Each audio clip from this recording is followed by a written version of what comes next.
Clerk? Mayor Desilme, Here. Vice Mayor Timothy, Councilman Burns, Here. Councilwoman Estime Irvin, Councilman Charles. Present. Mayor, you have a quorum to proceed. Thank you so much.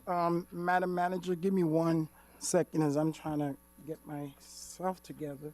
There was the agenda for the other one. Madam Manager, any addition, amendment to the agenda? We don't have. Thank you so much, Madam Attorney. Are we good to go? Yes, Mayor, the agenda is set and you may proceed. Thank you so much. As we know, this is the last budget hearing, and as October 1st, 2025, we have a statutory requirement that must have a balanced passed budget. And basically, we are here to finalize it. Good evening, Councilwoman. As of 5:02, Councilwoman Estime Irvin is present. Thank you so much. So, Madam Manager, how we will do this? Would we do the change memo and then presentation, or which?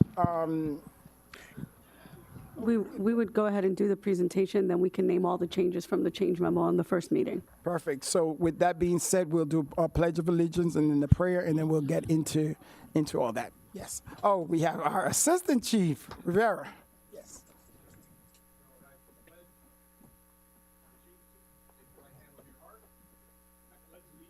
To the flag of the United States of America and to the republic for which it stands, one nation, under God, indivisible, with liberty and justice for all. The prayer? Who's leading?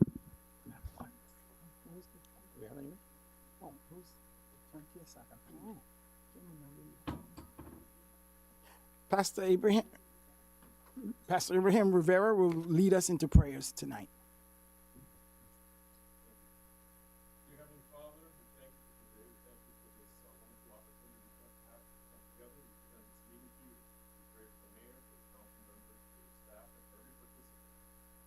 The great responsibility that we have been charged with. We understand that all authority originates with you. We ask for your help as we make decisions that will affect so many. We ask that you bless us with your wisdom, with your equity, and with your discernment, that we may honor you in every conversation and everything we do today. We also ask that we may be timely, that we may accomplish all items of business in a timely manner. And again, we present this business to you today. We bless the city of North Miami. In Jesus' name, amen. Amen. Thank you so much. Thank you, Madam Manager. Presentation.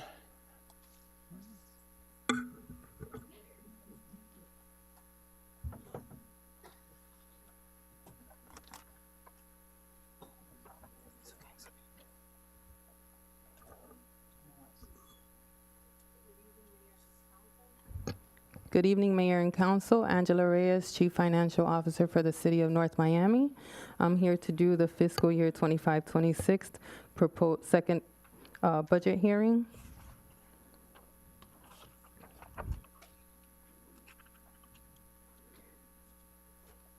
In this budget, we assumed the following: a millage rate of 7.4. We kept the same level of service.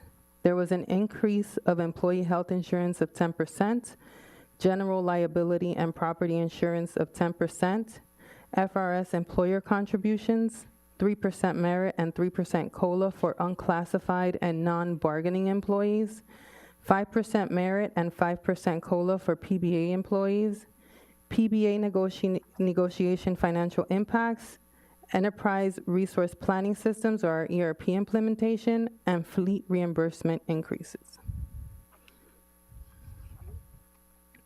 On this slide, you will see our proposed changes for the general fund. I will read the departments with the changes. All other departments stayed the same as the first budget hearing. City Clerk has an adjustment of negative $95,584, bringing the total to $858,750. Code Enforcement has an increase of $150,000 for $6,896,465. Community Planning and Development has an increase for $40,000, bringing it to $1,595,724. Economic Development has an increase of $25,000, bringing that to $1,426,474. Housing and Social Services has an increase of $232,500, bringing the total department at $3,145,636. Information Technology has an increase of $250,000, bringing that department to $3,840,938. Our non-departmental has an increase of $152,500, bringing that to $7,126,810. Parks and Recreation has a decrease of $200,000, bringing that to $12,332,421. Our Police Department has an increase of $354,970, bringing the total to $39,362,552. And our Public Works has an increase of $99,000, bringing that to $4,290,227.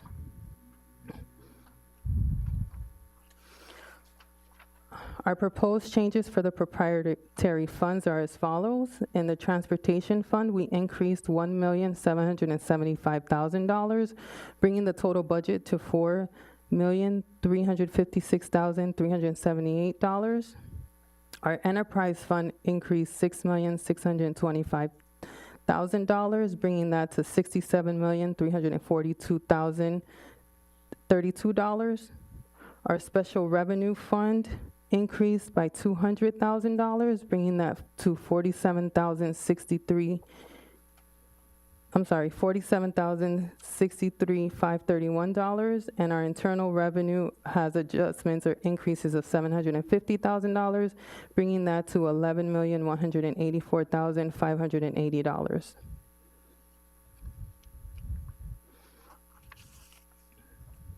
Our fiscal year 25-26 proposed revenues total $234,173.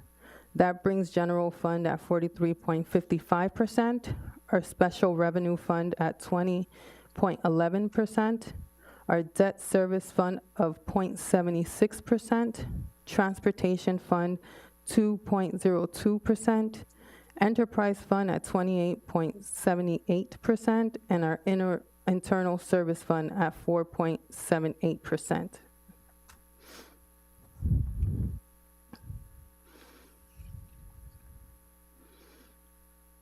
General fund by department is also broken down. We have proprietary funds that equal 56.45% and general fund of 43.55%. That is it for my presentation.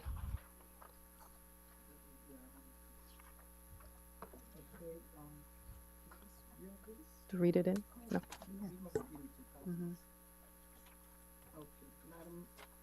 So before we open it for public hearing, Madam Manager, anything else you want to add on to it? In the process, we'll open it for public hearing like we did last time. And once we've done with public hearing, we'll close it and we'll come up here and we start the process. Thank you, Mayor and Yes, ma'am. Council. Just wanted to say again that we believe that this budget that we're presenting before you is fiscally responsible and also takes into account the needs of our residents. We spent time looking into the concerns that were raised in the first budget hearing, and these changes reflect those discussions from that first budget hearing. So with that, this is our proposed 2025-2026 budget.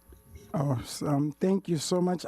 When we get to the department by department, however we want to do the process, I do have some general questions in terms of how we have to get to the $1 million adjustment that was made between then and there.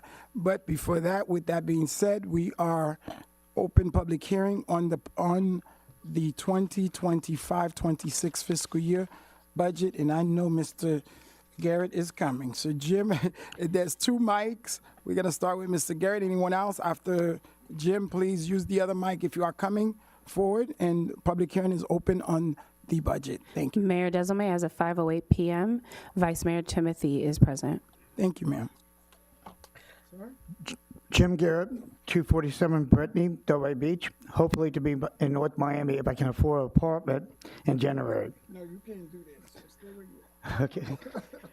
My question is this, on our budget on page, and this is, I believe, the latest one, Yes. we have a cost at the stadium of $267,955, but there's no bleachers out there.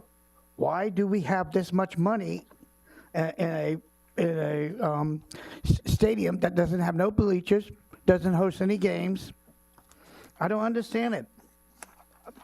And then, before that, the budget was $467,955, and there was $200 towards the CIP fund for bleachers.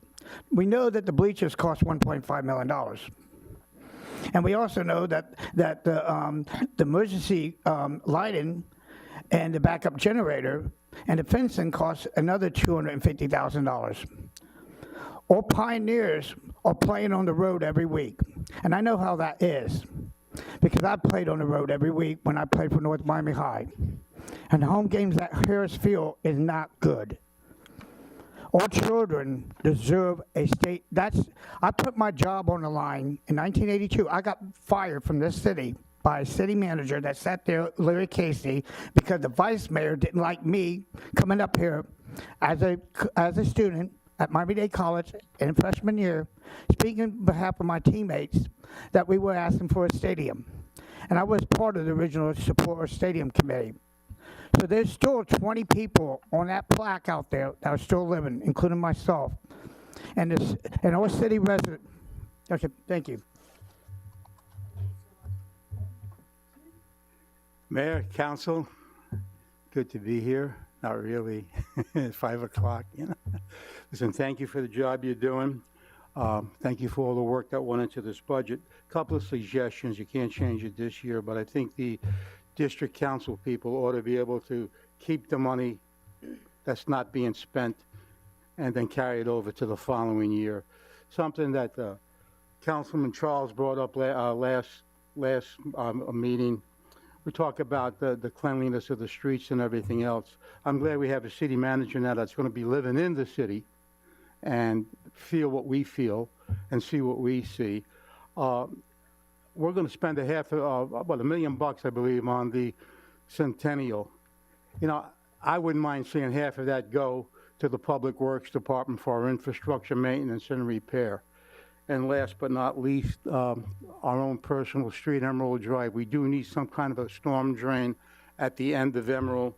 Also, the trees that are growing back, the pine trees that we took out on the lake side, on the city side of Arch Creek, they have to come down. And, if we had the money, a couple of cheap speed bumps. Thank you very much, and thank you for the job you're doing. Hi, my name is Brenda. I grew up in North Miami, and I continue to live in this community today. I would like to ask for your support of the proposal to fully fund the ACE Preserve. Brenda, please, your name and address, please. Oh, Brenda Duke, 11210 Northeast 8th Court. The Arch Creek East Trail is a local treasure teeming with birds, fish, and turtles. It provides an essential habitat for wildlife nurseries and serves as a natural buffer during storms. Every day I see children in our community riding their bicycles along the trail, and they're pausing to admire the waterways and the wildlife. I take my own kids there. We go on bike rides all the time. It's a beautiful trail, great for the members of the community. It benefits the surrounding neighborhoods by diverting wildlife away from residential areas where they might otherwise become a nuisance. It's a shaded green space for exercise, family recreation, 5 to 7 miles. It's very rare in Miami, to have such a beautiful long trail. And it's really important to our community to protect this area. So I just want to ask for your support of removing the invasive species and planting shade trees there so that we can preserve that area and fully fund the ACE Preserve. Thank you. Thank you so much. Hello, everybody. My name is Marvin Escano. I live in 13055 Emerald Drive. And I just want to say that I am agree with Mr. Kenny about a storm drain that we need all the way at the end of Emerald Drive. And some across the lake, there's many trees that need to be cut. And I don't remember if you mentioned, but I would say speed bumps in Emerald Drive, because I've been living there like about 14 years, and the people now is speeding up so much, and we have kids in Emerald Drive. Thank you. Thank you, sir. Good evening. My name is Gio Darter, Copper Bridge Foundation, 12500 Northeast 4th Avenue. And I tried to understand the figures and the numbers that were presented. They're a little bit way beyond what I could understand. But I will say this, that I'm here as a community resident and also business owner and also cultural promoter here in North Miami.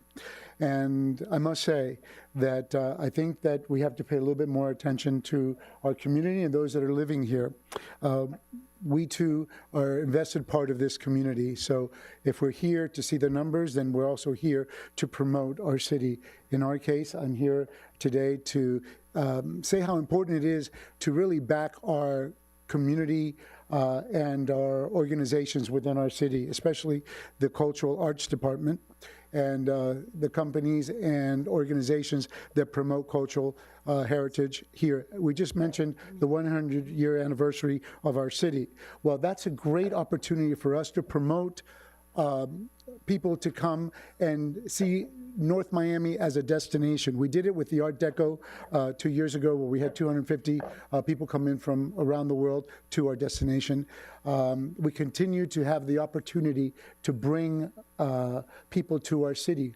Why is that important? Because we need to bring new faces to our city, new people to be able to visit our restaurants, to visit our mom and pop shops, and to bring revenue to North Miami. That's why it's important to really promote the MOCA and other arts foundations that are here to welcome other people than our residents. And it's very important to team up with our local organizations. So I'm going to take this moment to say, welcome to Hispanic Heritage Month. Thank you to all that have been supporting our program. We must say that so far, we're here to serve our city, and thank you for your time. Thank you so much, and thank you for your service and what you do in our community. Yes, ma'am. Good afternoon, council members. My name is Toifa Jean Baptiste. I am a student member of the Association of Haitian Educators, or AHED. I want to thank you for the opportunity to speak briefly on behalf of AHED and share how this organization has positively impacted students like myself. Through AHED, I've had the chance to participate in community events, gain valuable volunteer hours, and stay actively involved in promoting education and cultural awareness. AHED has not only supported my academic development, but it has also helped me stay connected to my heritage, community, and my future goals. As a student, I believe in AHED's mission to promote educational access, leadership, and cultural pride within the Haitian community and beyond. Continued funding and support from the council will allow AHED to reach more students, extend programming, and continue making a difference in our lives. Thank you for your time in considering support for AHED and its mission. Thank you. Good evening, everyone. My name is Randy Blanchard, and I am a... Your address, please? Yes, for the record. No, your address.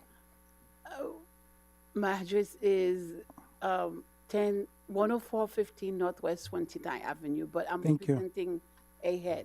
No, that's fine. No, we just need it for the Okay. record. Yes, ma'am.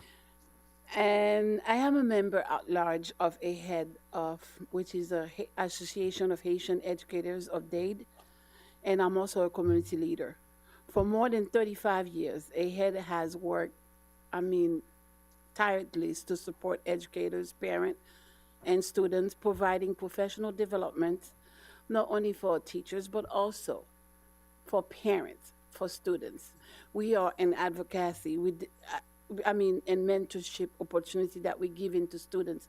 We not only give them the culture of rounded that they need, but we also help them to mentor other kids. So sibling helping other sibling or students helping other students. These are the part of the program that we do, and that's also one of the strengths that we have within our school. AHEAD is a bridge between Haitian American educators and the community. We are there to ensure a cultural diversity, and we teaching kids how to value who they are as students, who they will be as leader in the future, regardless of their background, regardless of where they come from. And our program not only empower teachers in classroom, but also uplift family and inspire the next generation of leaders. This is why I respectfully ask that AHEAD to be included in this year's city budget. With your support, thank you. Thank you. Next public hearing is open. Thank you so much. Public hearing is open. Public hearing is open. There is two mic. Please use both mic. If anyone else is planning on speaking, please come forward. If not, Mike, I think you'll be the last speaker. Sir, go ahead, sir. Okay, Michael McDermott, 840 Northeast 127th Street here in North Miami. First off, I'd like to thank the City Council very much. As you know, the Foundation for Senior Citizens has been in the city for 51 plus years, and we want to thank you very much for everything that the council has done to support the feeding programs for the seniors in our city. As you also know, through state and federal cuts, we've been challenged as far as our transportation programs go. As you heard at the last council meeting from some of the seniors that were here that spoke about how absolutely essential the transportation programs were to their quality of life. I'd like to ask the council to somehow find the additional monies that were affected by the federal and state cuts to transportation. It amounts to about $50,000 total. It sounds like a lot, but when you look at the impact that it makes on the seniors of North Miami, as was espoused by the residents that were here speaking, we think it's really not that much. So we appreciate your support of that. Also, I'd like to mention the North Miami Chamber of Commerce. As you know, the Chamber of Commerce has been a great supporter of the city, great supporter of the nonprofits in the city, as well as part of the economic development of the city. Through its efforts, the Chamber received, as you well know, a wonderful grant for Women's Business Center, which is now over in the old True. Oh. Thank you, Mike. Thank you so much. Thank you. Yes, ma'am. Hello, everyone. My name is Jacqueline Bonilla. My address is 5273 West 24th Court, zip code 33016. So I'm here to talk about ACE Preserve. I wanted to sort of see if you guys had figured out, I know last time we were here, there was some discussion of finding additional funding for ACE Preserve, and I wanted to actually show you guys a picture. And I usually don't print because we're a sustainability organization, so we try to be a little bit more mindful about that. So that's why I share my laptop. But this is when we started in 2013, and there was actually a vervet monkey there, which is really cool. And this is how it looks in 2025. You can see the full green, and that takes time. So every tree is an investment, and it's an investment in your legacy, in a cultural heritage, and a place where people come together. And so ACE Preserve, a lot of people couldn't be here because they were working, you know, it happens. So I'm here speaking on behalf of them so that we can fully fund the proposal for ACE Preserve. Thank you. Thank you so much. Yes, sir. Hi, good afternoon. My name is Alfonso Brooks. Address is 6815 Biscayne Boulevard, Miami, Florida. I'm here to thank the council, first of all, for supporting African Foundation and the work that we've been doing at the Scott Galvin Community Center. We've been curating art there going on the last 3 years right now and promoting the city of North Miami as the new arts corridor here in South Florida, internationally to all of the mini fairs, and hope that the city can continue to recognize the efforts that we're doing and bringing art and culture to the city of North Miami at the Scott Galvin Community Center. Thank you very much. Thank you so much, sir. And we want to say thank you to you and your organization. And the thank you really needs to go to Councilman Galvin, which really missed, which I've championed this. And Commissioner, thank you for picking up and helping them out. Thank you. Thank you, sir. Yes, sir. Good evening. Sam Van Leer, President and founder of Urban Paradise Guild. Our address is 1020 Northeast 90th Street, 33138. I am here to speak again regarding Arch Creek East Environmental Preserve. UPG has been protecting and defending it since 2013. That includes against developers who have been trying to take it from the city. We know what we're doing here. We've been collaborating with the community. We represent the Ascena Arch Creek East Neighborhood Association in our discussions, and they want this too. So we are asking you to try to find the funding to fully fund Ace Preserve. Every dollar that we invest, every invasive that we remove, every shade tree that we add makes it harder and harder for development to steal from us. It's a gem. It belongs to the people of the city of North Miami. And so investment means protection. So meanwhile, we're working to protect the city of North Miami from climate crisis, as we have been doing since 2008. So I will leave you with that, but I'm available to answer any questions. Thank you. Thank you. Thank you so much. Anyone else for the budget? Going once? Going twice? Anyone else? Anyone else? Okay. This is it. We are done. Thank you so much. We'll take it up here. And colleagues, I don't know how you want to address it. I think basically the management and the staff have presented the budget. We've seen the budget. So the way normally what we would do would focus on the change memo, which is what we have the city presented. So I would, to not belay the point, I'm just gonna start asking directly so that we could see how far we're going. If it seems like there's some changes that was made, but most of the changes that we talked about publicly that was made. So as I go through, the assessment will be based on the change memo from what we talked about last time, assuming based on this is a balanced budget. So if there's any little wiggle room, we'll figure it out as we go forward each of the categories. So again, I don't think we need to go department by department unless any member of the council would do that. I have absolutely no problem. I'm just laying out my process. I would prefer, and then we go to the changes in that order. Do we want to do? We get a consensus. Do we want to do department by department, or we just focus on the changes? I don't mind focusing on the changes. Oh, okay. I think that's yeah, to keep all of us out.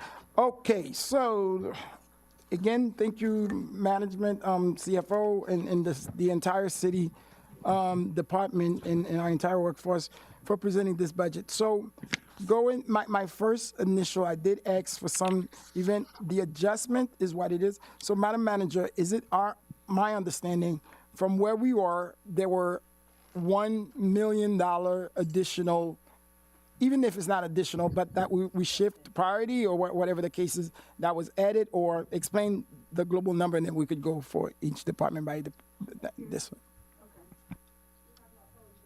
Yeah, the total of the general fund total.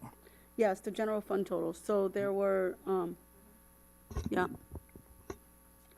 So there were changes in the following departments, which was the mic, I think, is it? Yes. There were changes in the following departments. It does work. The mic. Can you hear me now? Yes. All right. 1 second. There were changes in several departments.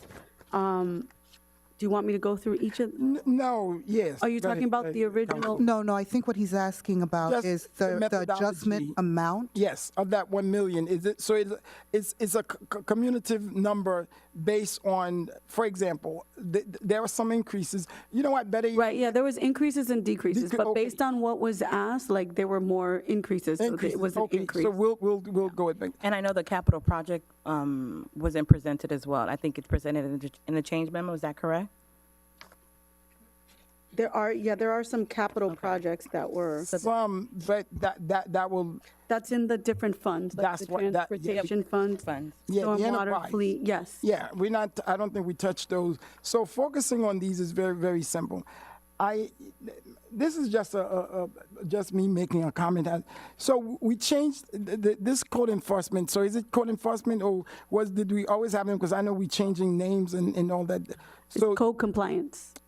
Code compliance. What was it before, or it was the neighborhood services, right? So it was neighborhood services just prior. Just prior. And before it was code enforcement. Before it was, yeah. The only thing that I will say on that one, let's just be, because I think I find that in the last meeting we were changing it. I know the previous administration kind of changed it. I know, and I got 2 calls on it. That's why I'm mentioning it. Residents were kind of getting used to the code neighborhood services.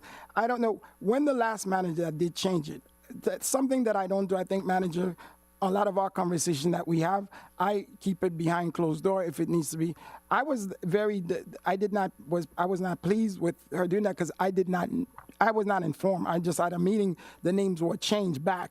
And there were some council members here that had some issues with it because they was not notified. And then I find myself back like I'm in Haiti. Like if somebody did this administration, they don't like this one, coming in and change it back. I'm okay with any name change. I just need to know as the mayor when you are or the administration is doing something. Because when they're asking me and I don't know, it doesn't make none of us look good or professional. So again, I would have preferred, and I don't really care with the name thing, the neighborhood services. It sounds better than most cities, but I could care less in terms of that. But if we leave it, let's just leave it. Whoever comes in, this is for the city. So much going on in our country right now about the party, the left and right. We don't want to go down this thing. This is North Miami. It is this and this. I didn't like when she did it because she changed most of them because I wasn't even told. I was just came in, they said, oh, there's a memo, she has the right to. I said, well, listen, she has the right. I have rights too, but we also have a responsibility to the residents, to the city, and to be informed as the elected official. Hey, I'm changing this. I care for your opinion, or I don't care for your opinion, but I have because we are elected to the folks. So again, it is what it is. But going with the first one, I know we had some issues with the clerk. And I'm Sorry, Mayor, was it your intention to go back to neighborhood No. services? I could care less. I'm just making a generic, like people didn't know that. That was something that I did have with the last manager, Rasha, because it wasn't nothing improper, whatever, just the courtesy. Just let the mayor know, hey, I'm changing name to this. I had liked it, the neighborhood services, when she did it. It wasn't the name. I could care less of the name, but it was just that. And then residents, they were informing me. So it's always bad when you get folks, and let me tell you, Jim, I got to thank you and some other residents. They keep me midnight, 2 o'clock. They sending texts. I don't reply, but they keep me informed. So a lot of things, when they know things and we don't know, at least I don't know, it does not make any of us look good. When they text me, I say, well, let me check on that one. Well, Mayor, do you know that your department was changed? No, the only reason why I asked, Mayor, because I know there's costs associated when you change a department name, I have no idea. uniform and so Honestly, forth. So I don't know if it was your intention to go back. No. Okay. I don't even know nothing about. I'm just saying Okay. if the manager or anybody in the future is moving and not necessarily, just let us know, because she did it last time. We didn't know. I didn't say anything, and it wasn't. I didn't even know it was going to happen, and it happened again. Going back to this one, I just didn't know in terms of that. So going back with the clerk, because we don't want to be here all night, and we're not going to be the way we are. But with the clerk, the issue that I had the last time, and I asked the council, I say, please, I know, and we may not like her. That has nothing to do, because let's be real here, because we ain't got time for all this and all that. This young lady and the professional Madam Clerk, we had many professional disagreement, in terms of, but at the end of the day, we're here to serve the city. I could be upset with her, with whatever the case is, but when it comes to North Miami, just like I said about the manager, I don't care what you think I thought of the manager, but when I sit here, I represent everybody. So whatever, even if I agree or disagree, we could have our back and forth in private. I would never bring it to the public because I know what I represent here. What we did the last time, I thought it was very injustice. Whatever that we were going to go after, we don't like it, that's fine. You don't have to like the person, but you have to work with them. And every city manager, there cannot be one. Those I voted for, what I voted against, they could never tell you that after they got appointed, that I did not treat them with the utmost respect that you would think that I did not vote for them. That's just not me. I will be upset with you, with the attorney. We go, we do our matching, we yell and scream, we cuss, which we don't do often, but we do that and we keep it. And we leave the room as family. The next day we move on. That's how I take things, and many people don't think that. They think I have something personal. I don't have nothing personal with anyone. The clerk would do something, Madam Clerk, I disagree with this and this, and we move on. At the end of the day, the people that she serves are our people. So we can't take no money from her. They did that when I became clerk in 2000, and I have to go back because there's some historical thing. When I was the clerk here, I knew what I was signing up for. My salary was $6,000 a year. So I was not doing this for the money. And then the administration that was here was playing politics. So they had a vote, which I was not the clerk then. They didn't like the clerk that was here. So what they did, and it was public, everybody knew, they voted, the council, to give themselves the salary and do not give the clerk the salary. It had nothing to do with me because I wasn't here yet. So when I got elected, I was subject to not having the money, was $6,000, and everybody else was getting $34,000, whatever. Based on our charter, and based on what we did, I remember Andre Pierre was the mayor, and I was sitting at my house. I think my time as clerk was either done or already done. This was, we're talking about 2010, 11. I got a call, they said, Mayor, there's a court thing, Mr. Rowland, who was the attorney that the people here didn't like, but the court says we cannot do that legally. It's in our charter. The clerk gets whatever that the council gets. So you can't hurt her, you can't do anything, you don't have to like her. But when we talk about advertising, there's a lot of things that she does she don't like, and I call her, I say, Madam Clerk, I don't like this, you're on the radio, you don't like this and that, we could do that, that's fine. But at the end of the day, these are our people. When I come here, and I used to come here every day, and I stopped that a couple months ago. And the line, anytime I see the line, I'll call the manager. Why do we have a line here? Madam Clerk, why is there a line? It's always something. These are people, and let me say this. I take so much pride when I go around this county, and they say, Mayor, you guys have one of the best passport service in Miami-Dade County. If I need help, I call, hey, we do this, get whatever. We take pride in that. I don't know how they do it, with this and this and that. And going down, there was a $5,000, whatever, I was okay with that. But they taking out $95,000 for this budget, which is fine. And then I'm looking to this budget, and I have not said nothing about nothing in this budget because my wellness is more important than anything right about now, and your wellness right now. We need to look at the big picture. There's bigger things to fry. But when we talk about fairness, the only thing that we are judged as elected official is on what we have said, because people may think that we liars, we this and that, that's fine. I could tell people, I see that I don't lie, which I don't. But your opinion may say, no, he'll lie, every politician's like, that's fine. As long as I know I don't, and the person, that's all I care about. And I do my best, but fairness is what you, as a resident, expect from me to be fair. We don't have to like you, and I tell everybody, you don't have to like me, and I don't have to like you. Respect, and I respect you. And there's not a resident, I don't care if you're Haitian, if you Cuban, if you whatever that you are, you coming in here, you're gonna come in there, I don't play that. Respect, I will respect you. And I do the same thing with my colleagues. I don't care what the level of mayors that you are, respect me and I'll respect you. And it's a level of fairness, and we gotta come in because we represent everyone. I don't like what's going on with her. Her budget was cut, advertising. And then I look down and I see we are increasing other stuff, which now I am forced to talk about because I didn't want to do that. I mean, I can see we cutting $95,000 from advertisement. From what? So that money, from my understanding, is advertising, is a part-time person that's being cut. And then we are increasing in other things, and then we're going to come in and sit around. Oh, no, but why? We have the money. And $95,000, we're going to be petty on that and do that. And again, what I'm going to say, Madam Manager, I don't have no problem with this budget vote, but if this is as this, I am not voting for it just for that one on principle. And I have came here and I said, I don't mind. We're going to go through it. We're going to do what we do. We're going to be out of here. But when I see all this thing and there are budget, I remove myself from asking for anything. I have need just like everybody. But I said, you know what? I prayed on this. I said, I'm going to make sure I'm as fair as I could be. I'm going to represent every single district here evenly. I said to you, Madam Manager, and we had this discussion, whatever you give to everybody, just make sure that I get it. Personally, I'm going to make sure that we do what we do. I don't like this. I'm just saying, you all have the power. You guys could do what you want to do. But I'm not going to do it. There is one line item here, and I didn't even want to talk about this. An organization out of D.C. is getting $10,000 from us. And then we're going to sit here to say we're cutting $10,000 from direct people. And I'm not mentioning no name, but I can if we need to go down this line. There are other things. There's events. I don't want no events. We're getting $1 million for the Centennial.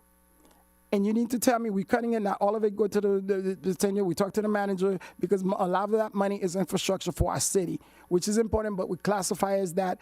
That makes sense to me. It is what it is. But we're going to sit here and we're going to say we're going to prioritize and give $500,000 to her, and then we're hurting the clerk's office that's giving information about election, about all of these things to our resident. If you are telling me you're cutting her salary, hey, if you could do it, go for it. That's her. But when you're going into these things, that's city operation. When I see these lines, see our people here, for what? It's looking bad on us.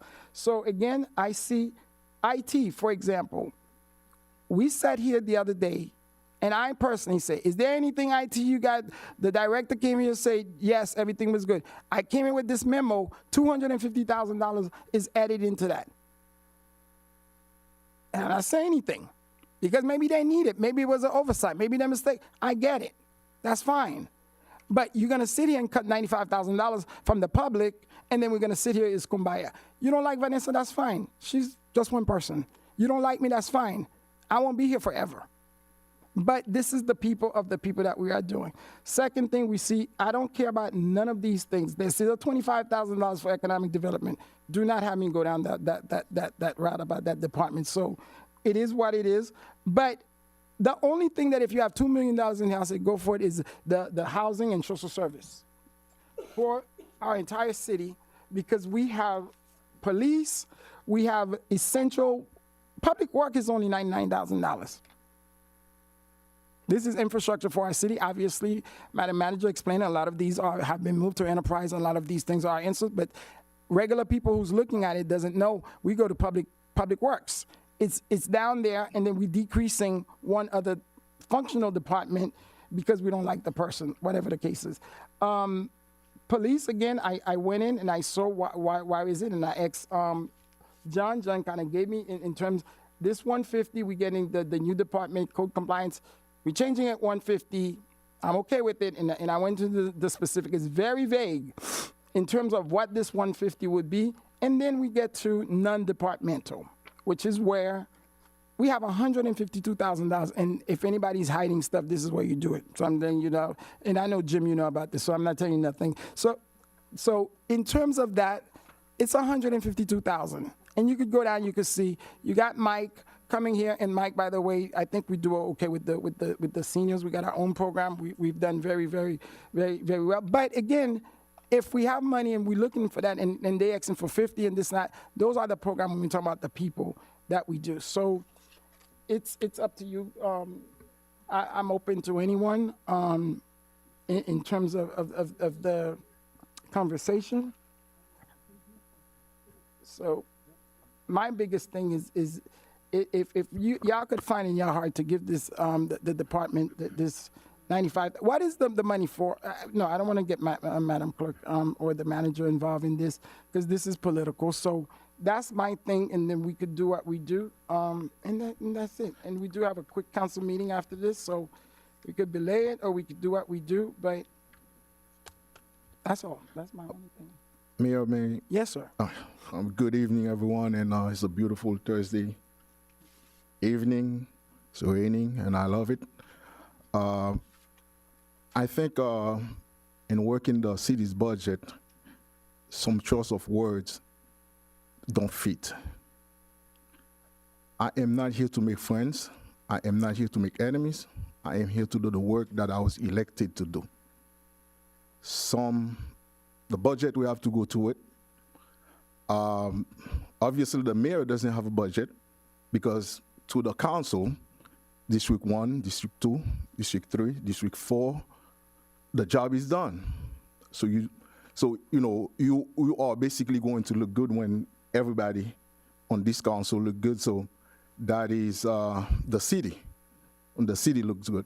One thing that we need to do, and whenever you are trying to have an argument, there's always two sides of that argument. So if we look at it at only one side, as you said, and I am going to repeat that people don't like the clerk, I think that's not really the point. As a son of God, I'm here to love everybody until I die. But if we are doing the work that we are elected to do, we have to do it with our eyes open and then move on, do exactly what you're supposed to do. You serve in that office, Mr. Mayor. And at that time, personnel, I think you probably have 3 or 4. How many did you have at that time? I don't even remember. But the time was, okay. This was 15 years ago. Exactly. In my office, I have 1 full-time and 1 part-time. And I know the clerk's office is different, but if you look at the clerk office, you have 4 full-timers, 3 part-timers. All of these are getting money also from the budget.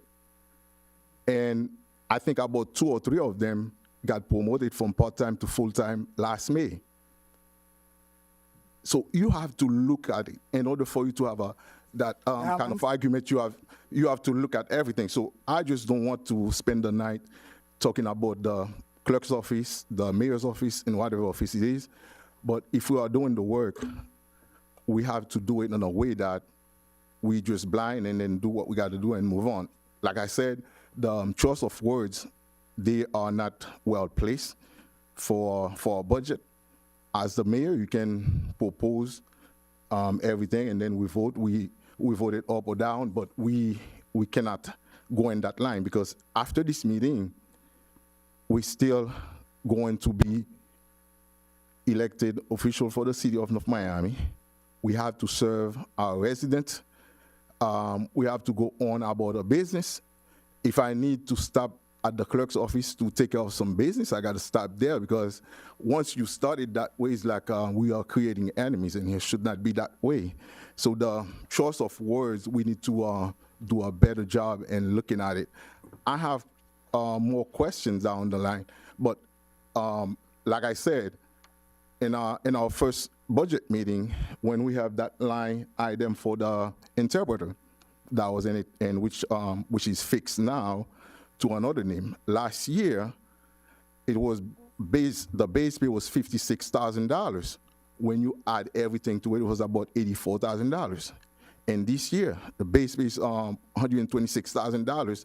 Adding everything into it, about $181,000. Those are some big change. You understand? So we have to look at it in a different way because you have an office that is loaded. You have about seven employees in there. That is also adding to everything that we're doing. My office has 1 full-time and 1 part-time. I think it's just across the board. But she has a different, the clerks has a different operation because you have passport and everything. I know they need more people, but if you look at the promotion, it was like some quick promotion that happened this year. About 2 or 3 of them in May of this year. They also cost. You have to look at the numbers in every angle. So it's not just about advertising. It's not just that people don't like somebody. I don't think we can go into that route. And then I think it's adding oil to the fire. So if you know something, you'll just go ahead and take off your business outside. But in here, we have to take care of the business of the resident, the business of the city. I'm not here to like anybody. I'm not here to love anybody. I am here to serve. So if we are going to serve, we have to do it in a way that when I walk outside, I don't have to look on my back, and especially now. So this, I would suggest that, Mr. Mayor, with all due respect, we don't use this kind of language in here because Okay. it is not helping. Let me It is say not this. helping, Mayor. Thank you, sir. Thank you so much, and I think I allow you, and I'll just respond to that. It's intentional. So I'm not I'm not hiding anything. I don't know why you think that we could do things and then for whatever that we do, the people who's sitting here, the staff members, but I'm not talking about the staff, the community, because I always say to managers, be wary when there's nobody in the room, because that's when too many people are watching. So I'm not even worrying about that. But our action speaks louder than what we do. So if we're saying about fairness, we're doing all this, and I listen to you, and that's what we want. First of all, I don't even know what they do down in the clerk's office. I'm not going to even pretend all that. The manager had a budget of 700 and something thousand for 3 people the other day. I said, anybody know? I didn't say anything. Do I like it? No. But she's the manager. She knows whatever that's thing. Again, somebody asked me, you know what? I support the budget. I don't like that action that she did. That's on her. If I could respect her and do that and I don't have to like her, I should have to do the same thing with the clerk or any other department. So if we want to go down department by department and talk about fairness, a staff who are working full-time, I don't know all that. And that's why I get to do my job perfectly, because we said we needed a professional manager, and thank God she's getting paid a whole bunch of money, and she's doing her job. Now, guess what? I could be a mayor. I could do what I need to do and do what I have to do because she's getting what she needs to get and she's getting her staff. I don't interfere with, and there has not ever been, since I've been here for almost 15 years, one manager, starting with Mr. Not Lee Feldman. I was with Lee. I was a student working with Mr. Patterson. From Mr. Patterson, I don't know how many city managers that we are. I know Nikki and all y'all in the back. You know the old timer. That's going back how long? They have never won. God bless his soul. Who I've said to them when I was the clerk, I knew my rights. I knew my responsibility. It's a dual role as a department head, but you are also an elected official. I go there. I talk about my budget. I do, but there's not a manager who will tell you that having conversation with me, because these are the people who know us best, because between them and the attorney, they have one-on-ones with us every week. They would never tell you that I said I go after this and this and I pretend to know what I do. I do what I do. All I did, I looked at this and I saw negatives. And I said, well, you know what? I don't know. I know Jim mentioned and I have it to talk about the Parks and Rec and this and that. Councilman, again, I'm not here, and my job is just to state the fact. And I said to everyone, I don't like to play games and this and that. It is what it is. Like I said, you guys could do whatever. Everybody here is responsible, because when we go home at night, like you said, it's whatever that we said. You answer your own thing, what you do for the day as a teacher, as all we do. I'm okay. I said to everybody, you guys could do whatever you want. I'm not, if you guys don't find in your heart to see that this is not right what you do, because residents had to call me after we did. People see it. You cannot say you're going to only attack one department and then, oh no, let's attack all departments. Like, I don't know how many people work, who got part-time, who got full-time. There's council people. I was for 2 years working, only me and Miss McDonald, who's part-time, who's not even supposed to be here. I didn't complain. That was when y'all had only one person. That was when y'all had nobody. In the transition, we sit, we do what we do, we work. Not everybody's different. So again, fairness is all I'm saying. And there's a lot in this budget that if we want to do this tick and tot and go through it, there's the events, there's stuff in there. I ain't even on that tip right now. I just said, you know what, guys, let's find somewhere we could find whatever that we need to do. We want to do whatever. We up here could decide, and I as the mayor, I don't have to, there's certain things that I put, if we want to restrict, there's things that we could do on the legislative thing, but this is our budget. This is dealing with, if we don't like the advertisement, we could control and say, Madam Clerk, there needs to be some guidance on when you advertise, it needs to be approved by. We could do all of that, but the bottom line is, when we take this money away, it's supposed to be advertising. How do the people know about what's happening in our city? You know, so those are the things, because I used to be in that position that I talked about. Again, Councilman, we could do whatever we want to do. I already said, Mayor, are you going to go council by council to ask your Yes, question? ma'am, I just have a absolutely. few. I'm Please, sorry. please, I go didn't want to ahead. like belabor the point. Yeah. In the capital improvement budget under enterprise fund, there's a $4 million increase to replace the city's transmission lines. Can we please explain exactly what that is for the folks in layman terms who may not understand what transmission lines are and why are we spending $4 million for it? Madam Manager. I'll respond with the Public Works Director. Okay. That was a huge number, so I'm like, citywide, like what is that? Good evening. Kara Fiddler, Public Works Director, through the manager. That's for the water plant. Is that The to transmission lines for the water plant. for the water plant? So Yes, would it yes, be ma'am. on the water plant or like will it be at the Winston water plant? That's Yes, where. in that area. Yes, ma'am. Okay. Hold on, let's turn the page. And the additional 1.3 million increase to provide $1 million in upgrade to the water system, is that also in the water plant? No, those are water mains. Also, those are water main. Yeah, Okay, okay. Yes, ma'am. Yes, ma'am. Just, I don't speak public works now. And how many lift stations will be rehabbed with the 325? Do you know? No, I don't. That's something, we have about 10, but, it really just depends on what we need to do at our lift stations. So, Okay. Yeah. And I see we have 400,000 to install traffic circles. Will we really be installing them, or are we waiting on the county? Well, again, we're just, number one, the county has to Approve the plan. adopt it. Once they do that, then we can look at our traffic calming study and see what we can afford as far as the 400,000. Okay. And then I see we got 750 for purchase of new two vehicles, a bucket truck for tree trimming, which I know we're glad to see. And do you have staffing for those folks that'll be in the bodies for the truck? I know it's one thing to have the trucks, but is there the bodies to go along with it? Well, we do need a HEO, heavy equipment operator, but that's something that we will do. It's a long lead item. Like if we ordered the truck today, it's gonna take about a year to get it yeah. anyway. So we can work that out. in the Okay. And I think that was it for me, Mr. Mayor. I didn't have much Thank questions. you so much, Councilman and Vice Mayor, Councilman Charles, and then Councilwoman Irving. Yeah. Thank you, Mayor. And we're doing Public Works. Yes, sir. Yeah. Just first, I think it's a very, very good idea that we're getting that truck for the trimming, because that is something we need to really, really put our mind and soul into it.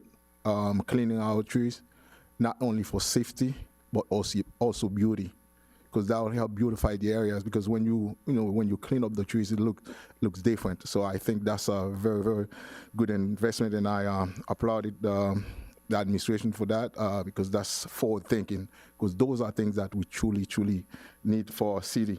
To the manager, Mr. Director, on Northwest 120th Street, from Northwest 7th Avenue all the way to 17th Avenue. And we've been there now good days and also in bad days, because this area is like flooded all the time. And as you can see, September has been like very, very busy season. And I have calls from residents almost every time we have a droplet of rain. So I see in that budget, we don't really have a plan for the improvement on the drainage on Northwest 120th Street. Is that something you're working on, so that I can at least give those residents some hope that something is coming? Or do you have anything at least to start the study and everything, so that we can look into some solutions? Yes, sir. So actually on 120th Street, we met with one of the residents about a week or so ago. So we have a small drainage project that we can do in-house to help alleviate some of that problem right there in front of that particular resident off of 16th and 120th. But yeah, we are aware of those issues along that roadway.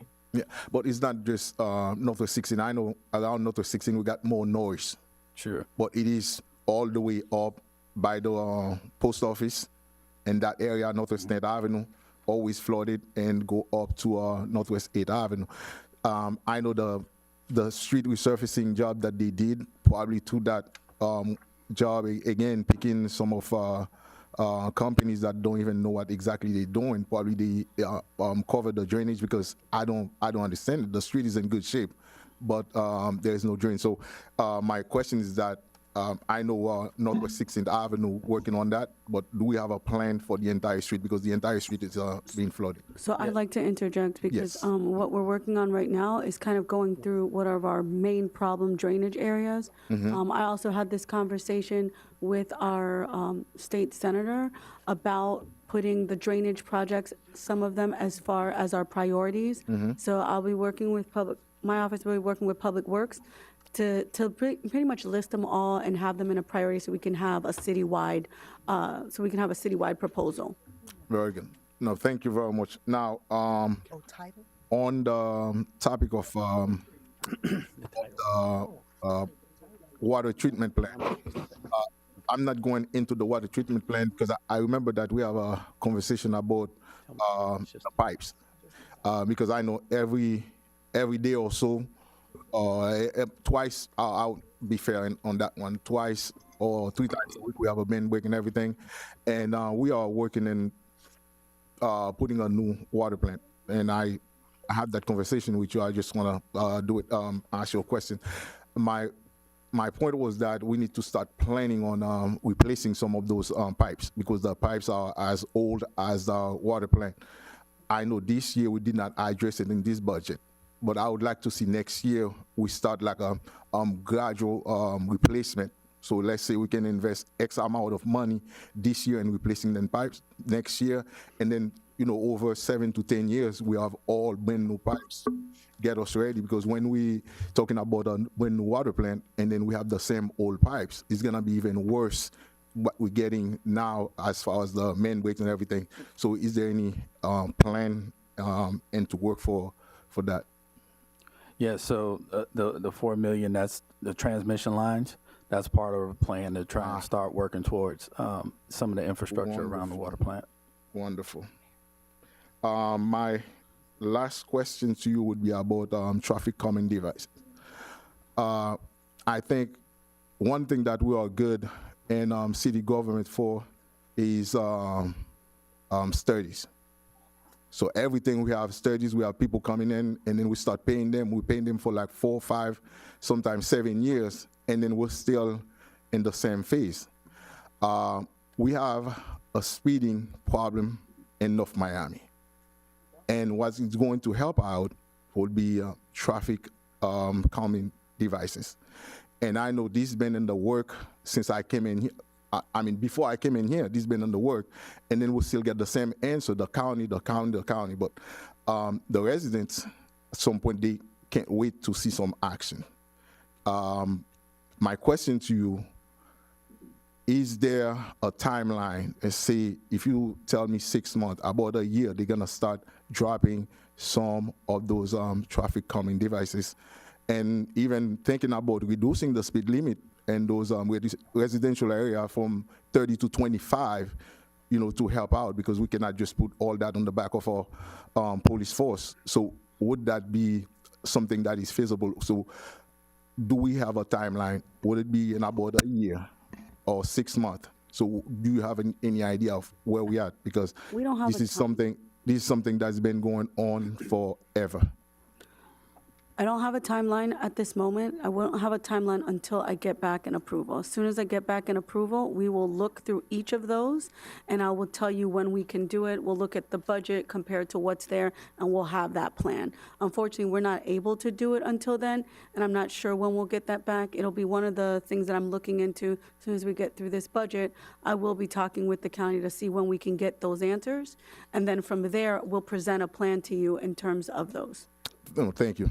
And lastly, on small fixing like sidewalks, what I'm seeing is like residents always complain that we don't get the work done, and I'll give all credit to Public Works. I know you guys been doing a great job. My advice would be to instead of like patching one street in here and one street there, and then we jump with the money that we have, can we just concentrate in one area? Let's say this fiscal year we're going to do X number of streets, just just so that at least people will see the impact. Because I know you guys get the job done, but it is so scattered that the resident don't really see it. Would that's something that we can work on? Yes, we can. We're working on that. All right, thank you very much. Thank you.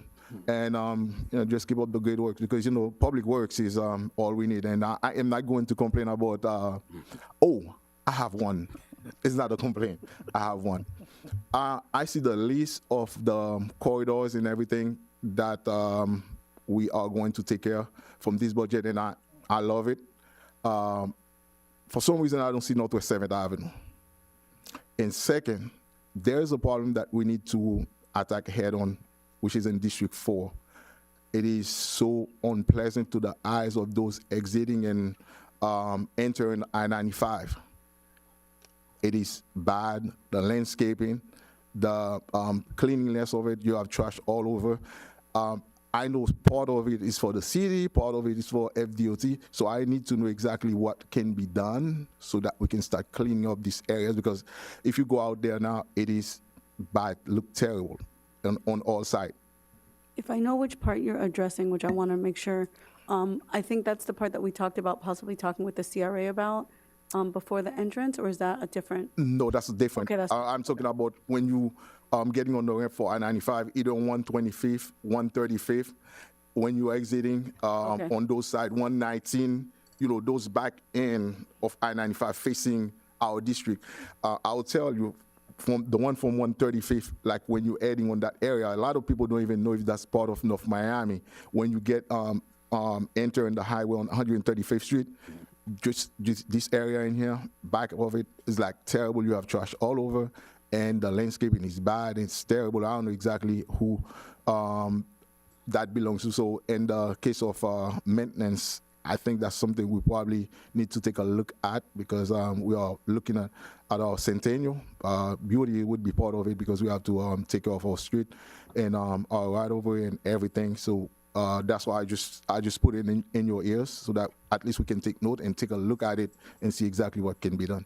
And with that, I'll, yes. The specific entrances and exits off of our area is one of our priorities for the Centennial. So we'll be looking at all those areas where you come in and you ingress and egress in that area as well. And then 7th Avenue, we are planning on there. I don't know if you've noticed some of the newer sidewalks, things that have been doing that. We've kind of work on that a little bit separately, because it is its own creature in terms of that work. Yeah, and Madam Manager, I just want to say thank you for very much. I would be remiss if I didn't say thank you. Very grateful for the job that you guys did on Northwest 7th Avenue. Not only the cleanup, but also pressure cleaning the sidewalk. That is so nice. It is just a beginning. So I just want to say thank you. Thank you very much. I'm here with that. I heal my time. Thank you, Councilman. Do you have other, or you? No, we was just at Public Works, so. No. Do everything, and then we'll go to Kevin, and then we'll go to Mary, and then I'll. And then my other side will be with Parks. Parks, I have yeah. John, I have a few questions for you. I know, Madam Manager, you said that as far as Sasopol, we are going. You have a plan. You're working on a plan for Sasopol. So I just want to put it on the record. We are, yes. And that include not only the locker rooms, the entrance, and also the pavements around the pool. Is that part of, because that's it is. I'll tell you, it is a hot mess over there. And also we have the kids pool, as they call it. It's been down for more than 4 years now. So that's, I just want to make sure that we have that as part of our plan. So Sasopol is on our priority. I'll talk to you a little bit more about getting into detail, because I may have some areas that you're bringing up that I didn't have in there, and we'll work through getting those. Thank you very much, Madam Manager. Let's pivot to Oleander. So we know that Oleander has been a fail forever, and I had a conversation with you about turning Oleander to a park that our resident can use and everything. So is there a plan this year that we can at least start the conversation and look into it to see what we can do with Oleander. For Oleander, looking into design through additional dollars in infrastructure and CIP, but it'll be a design. Oleander is a whole entire process, so in order for us to like even look for funds for that, we would have to start with a design, and there hasn't been one.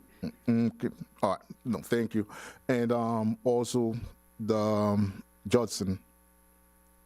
Judson, as you know, the playground has been sealed for years. So I think probably need to take a look into that and see if we can probably get some new equipment, and then we open that playground, because that is something that the residents are truly waiting for. The other point to you, Madam Manager, is Sunkist. So as we know that Sunkist in its state is like a building that sooner rather than later we need to bring it down. But first we need to have a plan, and we need to start working on it. So I just want to put that into your ears, so that we at least have that conversation and start working on a plan to we can have a very nice center there at Sunkist, and especially for our seniors and everything. So that is something that we can start looking into this year. Yes. All right, thank you. Pepper Park. I was looking at it. I see the budget for Ben Franklin is higher than the one for Pepper Park, almost by a good more than $50,000. But Pepper Park is where we have the bulk of the work. So is it like normal? Because in terms of staffing, because Pepper Park to me is one of the priorities, because it is a place that the residents use a lot, and it is some area that we need really some good attention. And I have to give it to Parks, Madam Manager, before he said anything. They've been on it. They're doing a great job, but that is something that we need to make sure that not only keep the area clean and the trees also, since we have that bucket truck that is coming, we can take care of them trees, but also the restroom in that park. I will look into the restroom. All right. Thank you. I think I got everything with Park other than Rise Away that I hope that we just keep up. And the other field that we have on 125th, the mayor is having a good time. I'll just laugh too. On 125th, so we'll just have a separate conversation on that.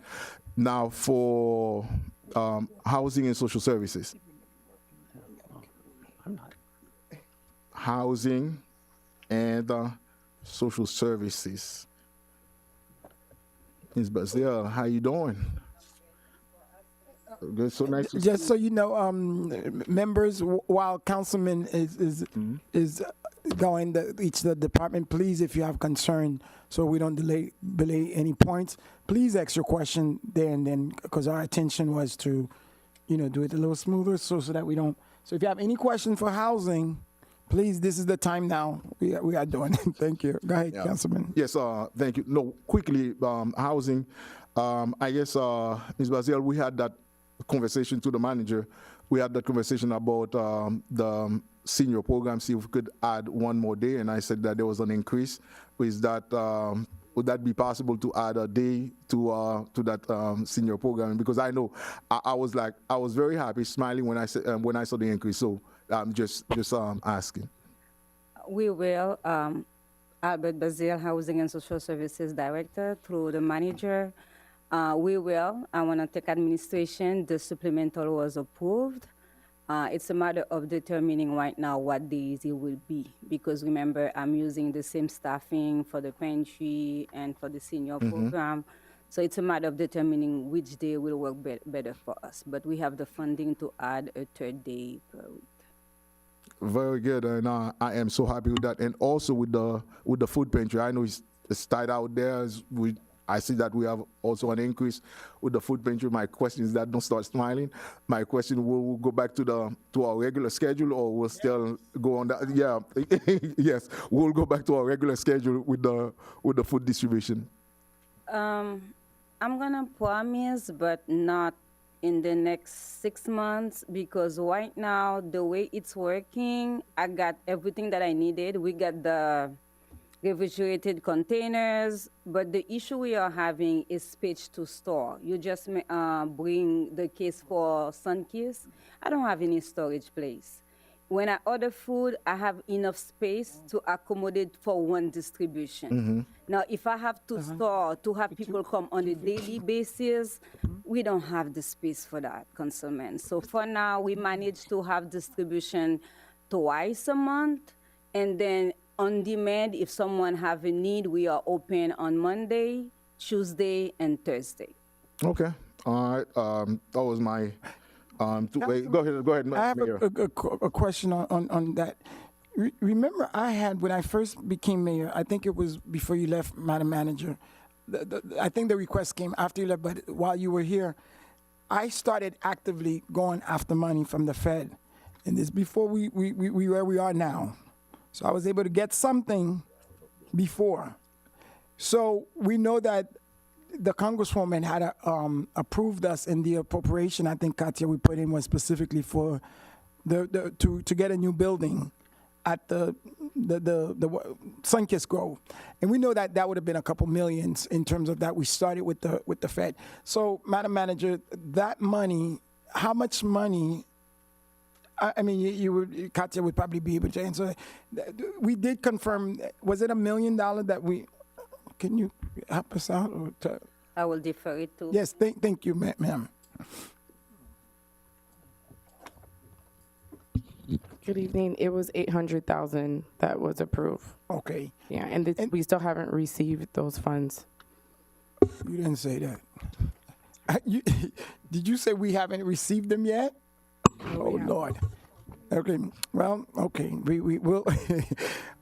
But we did put new appropriation for this year for an additional, right? For this, like, so in the big beautiful bill, let's talk about that.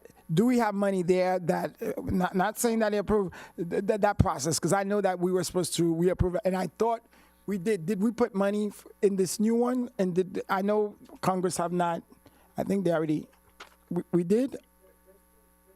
They still, okay. But we did request, though, additional money for because my conversation with the Congresswoman was every year we will, ask for the same thing, because I think we said maybe 10 million, but obviously the money that they have, and this is the discretionary money that they have that we were able to get some from. We were supposed to.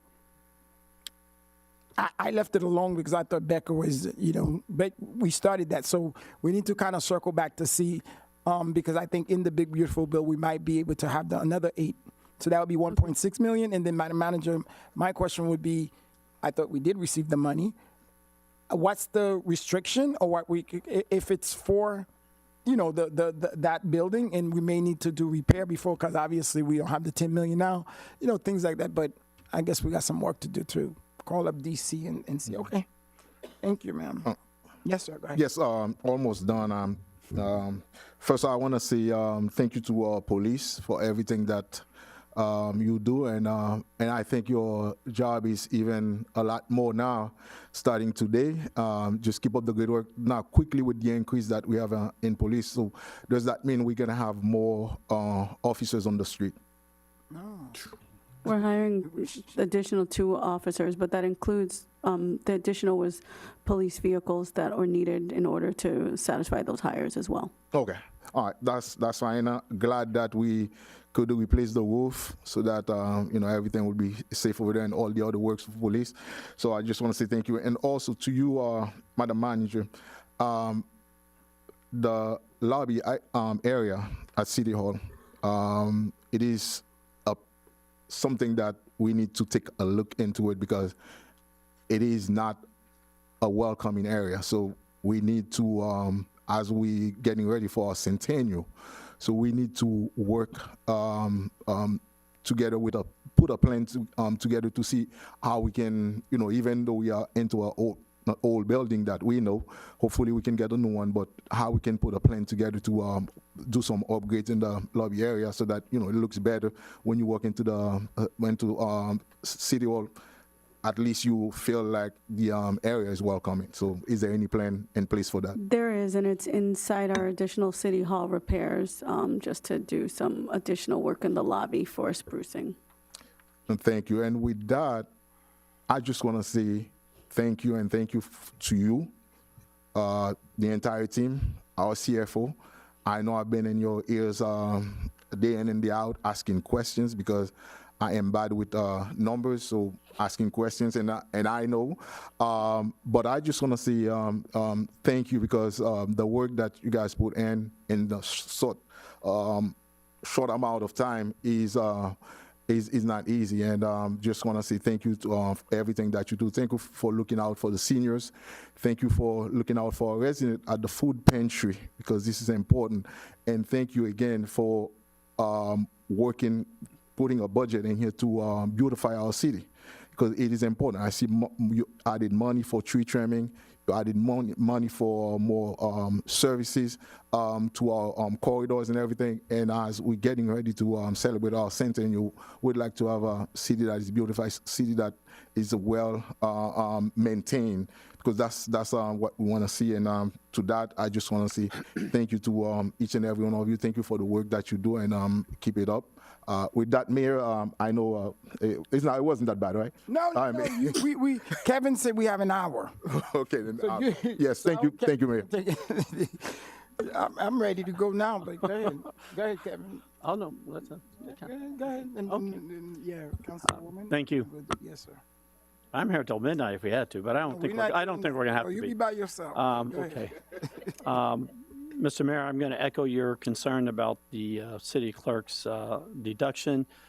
In all the years that I've been around this city for 25, 30 years, is that the city clerk is an elected position, and between them and the city manager, they kind of figure out what they need or don't need for the operations. I do know that the passport division brings in a heck of a lot of money that more than covers the cost of that particular program.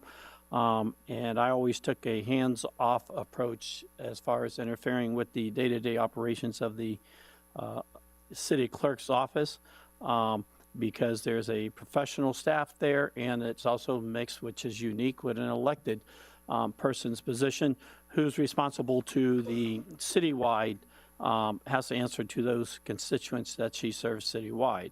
As far as the day-to-day operations, I'm certainly not going to tell the city clerk what they need in there and don't need. And if they need a few $1,000s extra for overtime for some of their part-time employees, so be it. And just like I'm not going to tell other departments on or suggest other departments on how to manage their people. That being said, that's for the manager and the city clerk's office to work out. Madam Manager, I have a question. Under the Parks and Rec, and I'm just going to go over the general fund, your adjustment. You took out $200,000 from Parks and Rec, and it said to, let me just read it. An adjustment of $200,000 to supplement critical needs for additional citywide cleaning. And it looks like that money was then transferred over to code compliance for an increase of $150,000 for an additional citywide cleaning services. Is that, you're taking the money from there and giving it to code compliance? Yeah, so with the parks, remember that was the 200,000, we had the conversation about the bleachers that it wouldn't cover it. So we're working on something separate, try to get a private funding source with respect to the bleachers. So we use that for additional cleaning across the city altogether. Okay, because there's a gap of 50,000 there. You take 200,000 from parks, and then you're giving an additional 150. The other went to other places. Okay. Yeah. All right, it's allocated there somewhere, right? Yes. Okay. All right. And then community planning and development. I know that we have a tree replacement fund, and I know there's a fund out there that when somebody smashes a tree, runs it over, and insurance pays the city back. There's a tree replacement fund. Is that mixed between, is it just one single fund, or is it mixed between building and zoning, public works, parks? Where does that money go? And who manages it and how do we spend it? And this $40,000 extra going to community planning for tree planting services, is that actually trees, or is it the arborist, or is actual tree? It's for tree planting services. Okay, and The is arborist that is paid separately. Is that a supplement to our tree replacement fund that's existing? Yeah, because if it's a tree replacing fund that we get insurance proceeds from, then that comes separately, and then we pay them as something, as separate as it happens. But this is just for tree planting. Tree planting, okay. And then when somebody has to mitigate the trees that they cut down, and they say, well, I'm going to pay you for the 11 trees or the 15, 20 trees, where does that money go, and who directs that spending? Generally, if it comes into here, sometimes it's general fund, or it's in that fund for that, or it's in the fund for replacing trees. Okay. In the next week or so, if somebody can get me the dollar amount of what's in there and what is it normally, we don't have to worry about that tonight, just going forward. Public Works, a couple questions for them, if that's possible, for the director, through you, Madam Manager. When I drive by and this will also be for the manager, Parks Department has tree trimming trucks, bucket trucks, do they? And then Public Works has a tree trimming bucket trucks also? I can't speak to the manager. Can't speak to what Parks has, but we do have our own bucket trucks. Okay, Madam Manager, do you know if the Parks Department has their own tree trimming trucks? I don't know. That's the question I'm asking. I'll get that answer for you, Councilman. Okay. Okay. They don't have. Okay. I understand that that's one of the services we were trying to split up because we use them for the same thing. I can't see the manager. Yeah, you're right. Okay. I understand that that's one of the services we were trying to split up because we use some of the same things to do the tree trimming for our parks and for everything, but the equipment is overused at this time. Okay. All right. So, because sometimes there's equipment in one department and the other department needs it, and then nobody. I was recently told that we may or may not have front-end loaders to do some stuff, but I drove by and the Public Works Department, from the street, you've got a burnt-out street sweeper that's been sitting there. It's been burnt out. I don't know if we're waiting for somebody to come along to look at it, or if it's already been charged off on insurance or what. I don't think we're going to use those parts out of that burnt-out vehicle. We probably had, as of yesterday, 2 days, 10 police cars that are busted up. I know that we take spare parts off of that. I saw 5 or 6 front-end loaders out there that are in some working conditions, and some that I thought maybe we had surplused off and got rid of them at the last auction last month. It's not a good look driving by as a resident and then as an elected official to see the state of some of the equipment that we have out there. The black armored truck that was a big deal when Brinks gave it to us, or whoever gave it to us, sitting out there.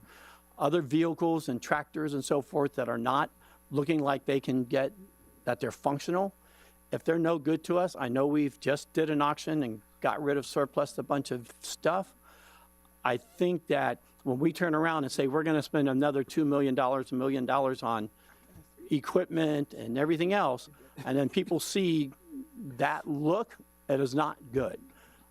The street paver, the patching truck, I know we have one. Sometimes it works, sometimes it doesn't.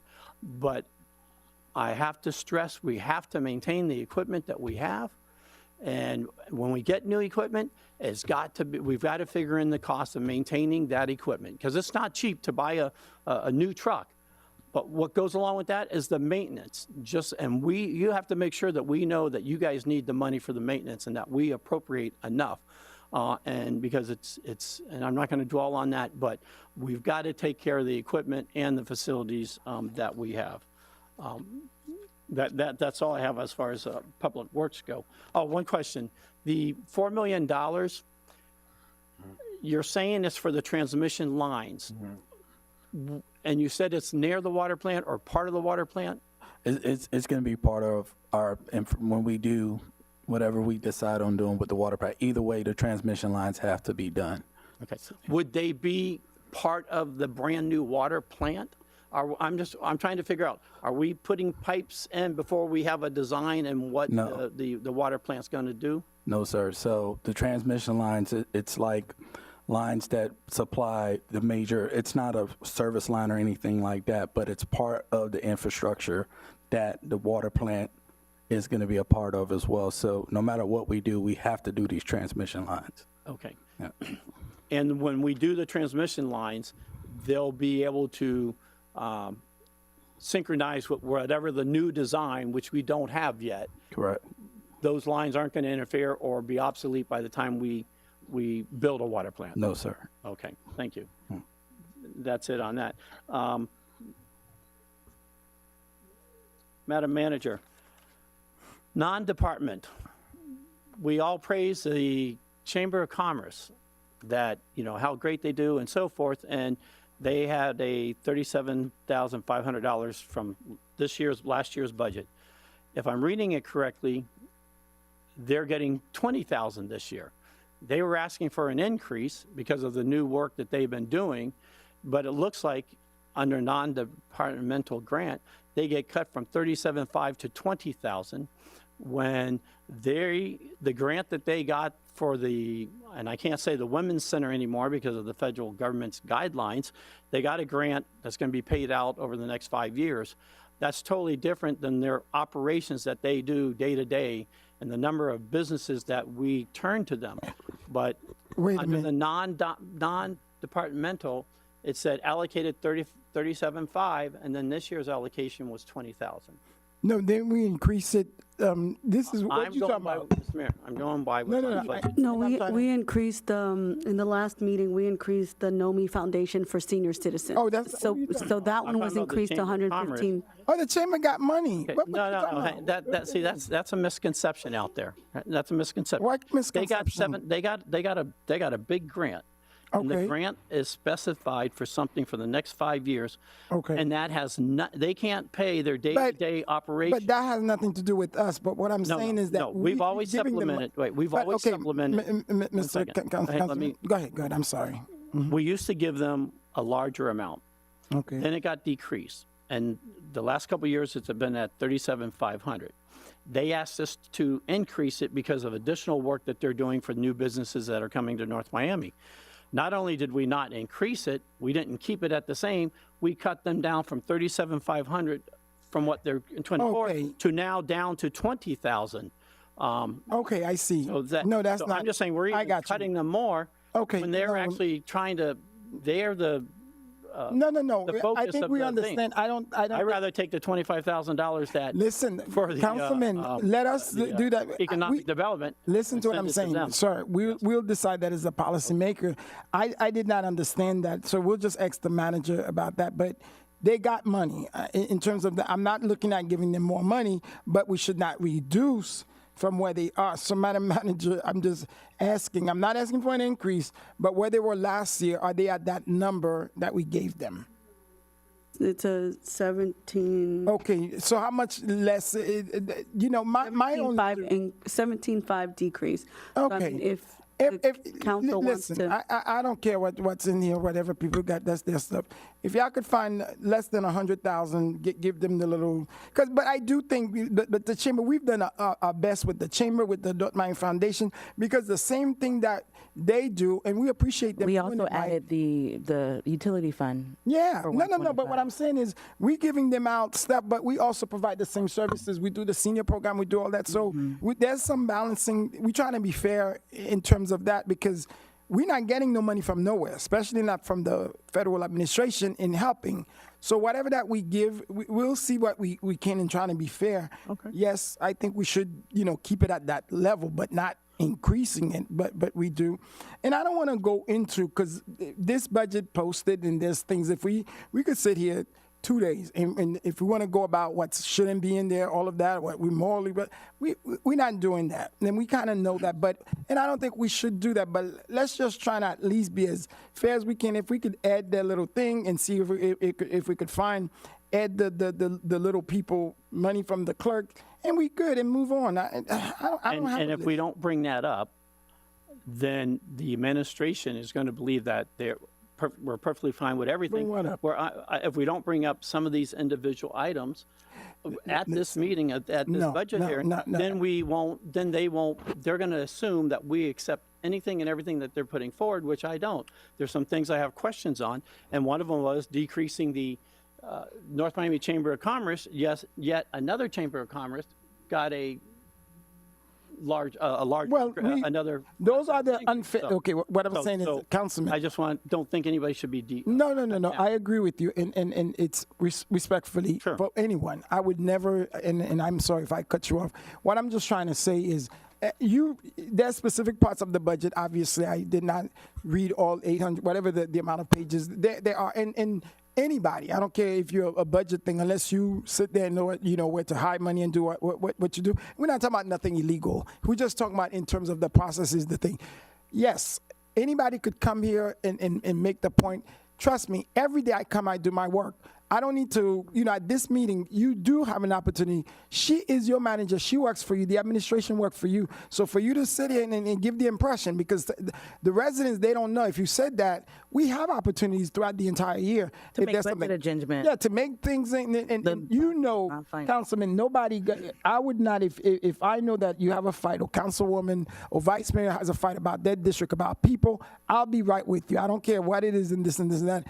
And I think, we're trying to do what we do. The only, Mr. Mayor, and I agree with you, the only thing I'm trying to point out, these organizations that we're giving grants to, we get to change stuff within the city, dealing with city departments, at any council at any council meeting that we want. These grants that we're giving to these nonprofit organizations, they have to have a budget October 1st and 15th, just like us, and they got to make sure they have their matching grants and so forth. So their budget is, they need to know, hey, Miami's giving me 5,000 or 500. They need to know. But what I'm saying like is we do. exactly. So that's the only but reason I bring that up. No, and I agree, and I'm saying I'm supportive of us trying to do, but we politicians here, whatever that, it's a request that we don't have to give nobody nothing. That's what I'm saying. So I said yes, and I'm not going down playing tit for tats like this one.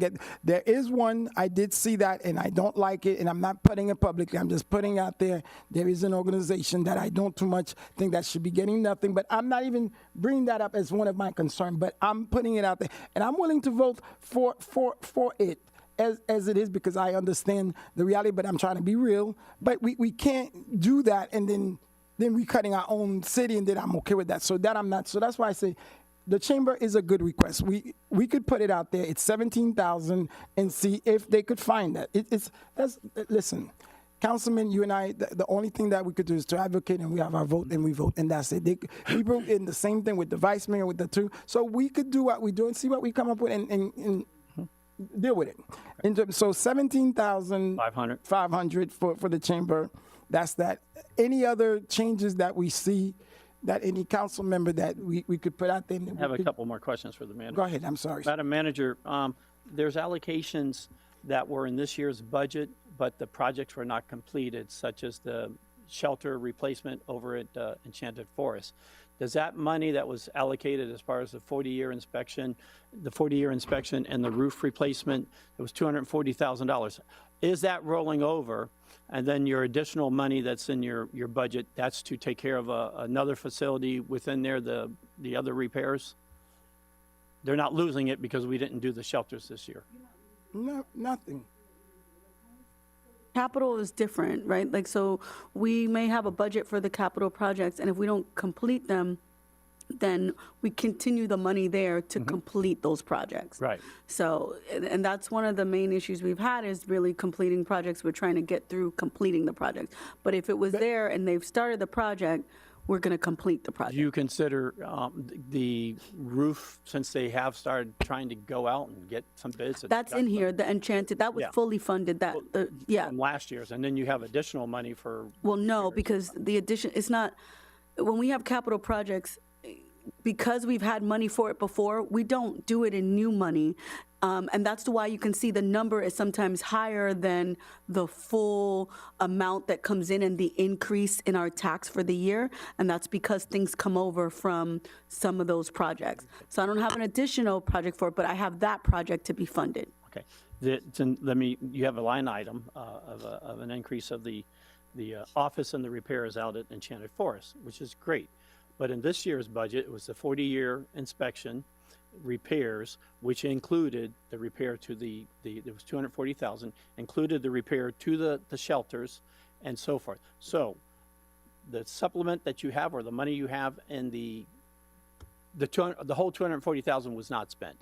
It was earmarked, approved, and they started going out for bids on the roofing. They never got it done. And so that money's there. Now for 2026, even though that project hasn't been completed and it's got to continue on, it looks, excuse me, looks like there's additional money now to make some repairs to some of the other facilities that are within there, the office and the house and so forth. Oh, for the office, there is. It's in there for the office. Yes, The office yes, and yes. yes. The bad house. That's correct, yes. And the money for the shelters are still somewhere in your budget. Yes, It's yes. still there. We're Okay. going to do the shelters in the office. That's all I need to Okay. know on. Just on wanted to, that. okay. Okay. And then on the traffic calming devices, and again, we've had this plan for a couple of years. I know we got to go to the county. I would suggest do the low hanging fruit first. The simple little calming devices, not the circles, because the circles are so expensive, and whether they're functional or not, it's a different story. But you could put in for $400,000, probably 20 of the black plastic hump that we've done on 142nd Street and a couple other areas. Very functional. They slow the traffic down.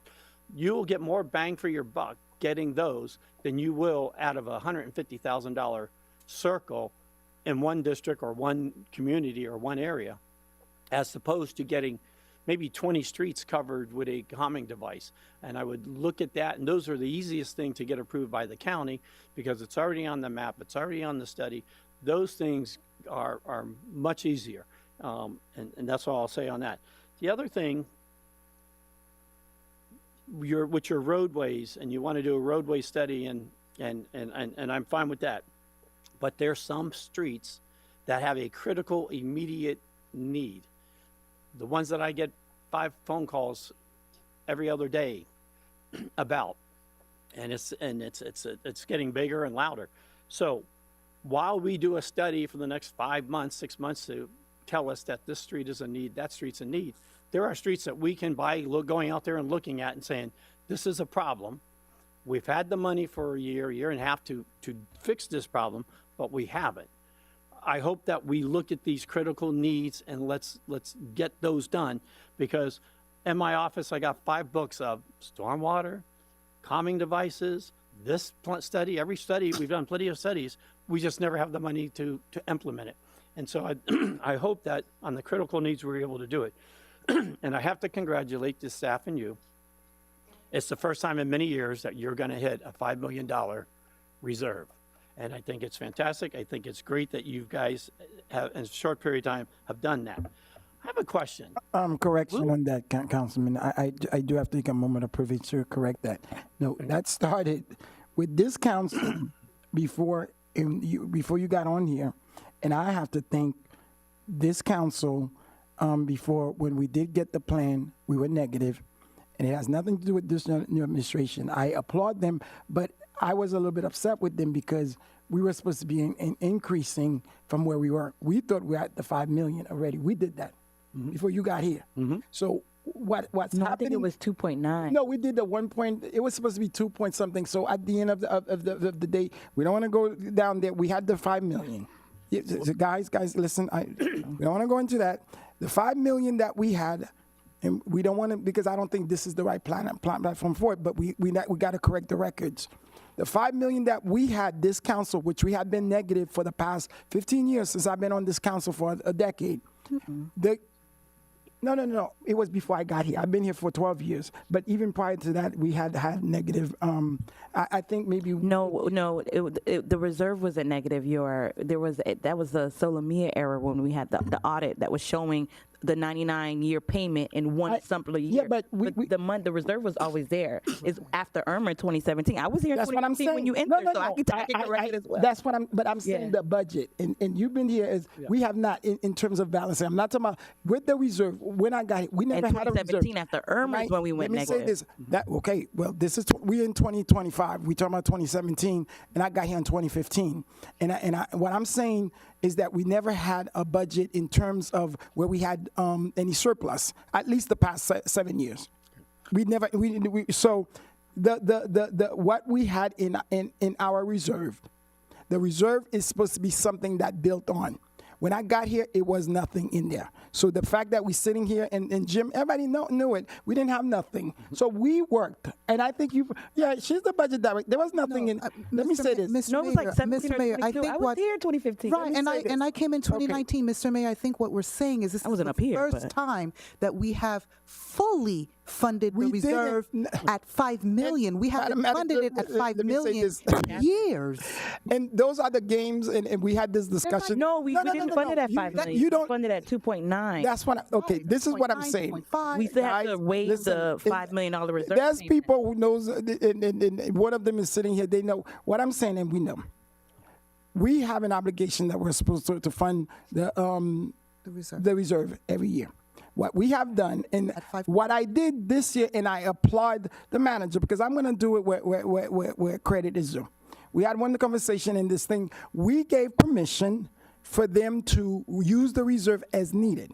So the $5 million that we had, I thought, and I'm sitting here as the mayor, and I didn't know, and Madam Manager, if we go on that, then I will then need to ask for an investigation because that would be that there's some council people who got information I didn't. What I'm saying is, I know that we voted here to give you guys permission to do, what we do in the middle of the year with the budget.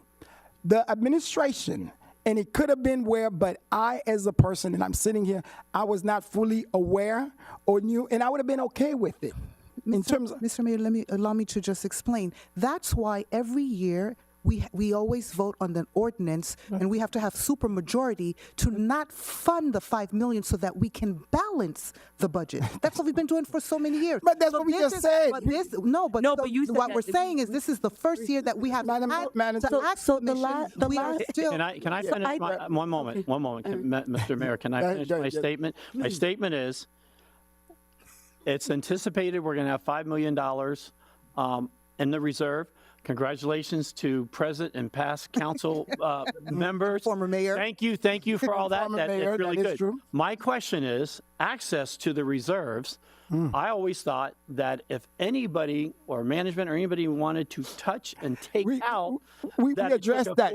No, we didn't. It takes a four supermajority vote. That's what I thought. That the management is not allowed to dip into the budget without prior council approval. No. We got to check that. For the reserve. So For the reserve. there was What is your so in the understanding? last reserve that you had where that number said 5.4, there was a 2.9 was part of the actual reserve of non-touch, and and then the other 2.6 was for the actual Scott Galvin, and it was in there in the document in the book. The last time you had the number of 5.4 in the reserve, 2.9 was the actual reserve number, and 2.6 was the number for the Scott Galvin. Now, what we discovered, which I just got here, was that the additional 2.9 was also used in the purchase of the Scott Galvin. So in terms of $5 million, this is the first time the $5 million staying in the savings and it's not being moved. This is the first time we're doing that. So you're saying the Scott Galvin money that was taken, the sale from the Gwen Margot, is that money they put in reserve at the time, but it technically was for, it should have been an unrestricted or something? It should, that probably, 2.6 of it would have been somewhere else. Where we're going, but- it would be unrestricted funds. Right, but it wasn't, so it was put in one set, and it said 5.4. So, because even as I went to go back and see when we waived or when we didn't, what happened was there was the line of the reserve had 5.4. But what was clarified in the difference was that 2.9 was the actual reserve that year. And then 2.6 was for the purchase. Now, this year, we don't have that same because in the amount of the sale of the Scott Galvin Center, it was about $11 million. And so reserves, additional funding, all of that was used in that purchase. So we are starting from a blank canvas of reserves, and we expect to have $5 million in the reserve, and any additional that comes in because of a surplus, but we haven't had that in many years, as we've talked about. We had that a couple years ago, which is why we got the 2.9 extra that was there, and we kept rolling that same amount over. So the idea moving forward is we have these reserves, and the following year that just adds on to the reserves. But we are at the first time where we are having a set reserve that's fully put for the reserve and not for any other purchase. That goes back to my question. Who has access to the reserve? Is it a 3-2, 3-1 supermajority? We used to call it the lockbox, the $5 million lockbox at one time, or reserves. What is the access authority to go and take money out of the reserve? So my understanding is that the budget gets adjusted as the year goes on, but since you need a waiver to like change that for this year, for that $5 million, it would have been needed before. But the fact that everyone voted for the sale of the Scott Galvin Center, that was a permission to use the funds that were available. And this is what I'm saying, that's very improper, because we're sitting here talking, and it has nothing to do with her, but what I'm saying, and we got to be very careful, and we making an argument being the steward of this thing. But that was improper for them to do, because that technically should have been an unrestricted and not in the reserve. To us though, which what they did, they used because it wasn't unrestricted. Because when we sold the Gwen Margolis Center, that line item was in an unrestricted fund, meaning that we couldn't touch it. We know, but so to his point, the reserve. I don't know. That's what I'm saying. I don't know, because that's the number that they had. So it actually, the explanation kind of got it real worse if you listen to it. But because we had error numbers that I'm listening to. So anyhow, the explanation that the manager explained, that's the conclusion, and that kind of proved what I was saying. It was supposed to be whatever that it wasn't. But my question, and it was my understanding, I want to be very clear on this, and that goes to Councilman's question. Madam Manager and the attorney, as of tonight, because I thought that I was the impression that we remove this thing that where the management or any management would do the reserve without us knowing, because what happened is we give them permission. And then what happened, they went on and they used it because they already have permission, and you don't know, you're under the impression. So I got residents asking me, and I'm like, no, the money's there in the reserve, and they used it. And we probably would have given them permission the way we used to do it when I first got here. I would have voted for it because we needed the Galvin Center. But the idea is that we taking the right and we didn't know, and the resident is asking, we're like, wait a minute, is there? And they said, well, it's not really improper or illegal because you gave them permission to do it at the beginning of the year, so they just do it now. So, Mr. Mayor.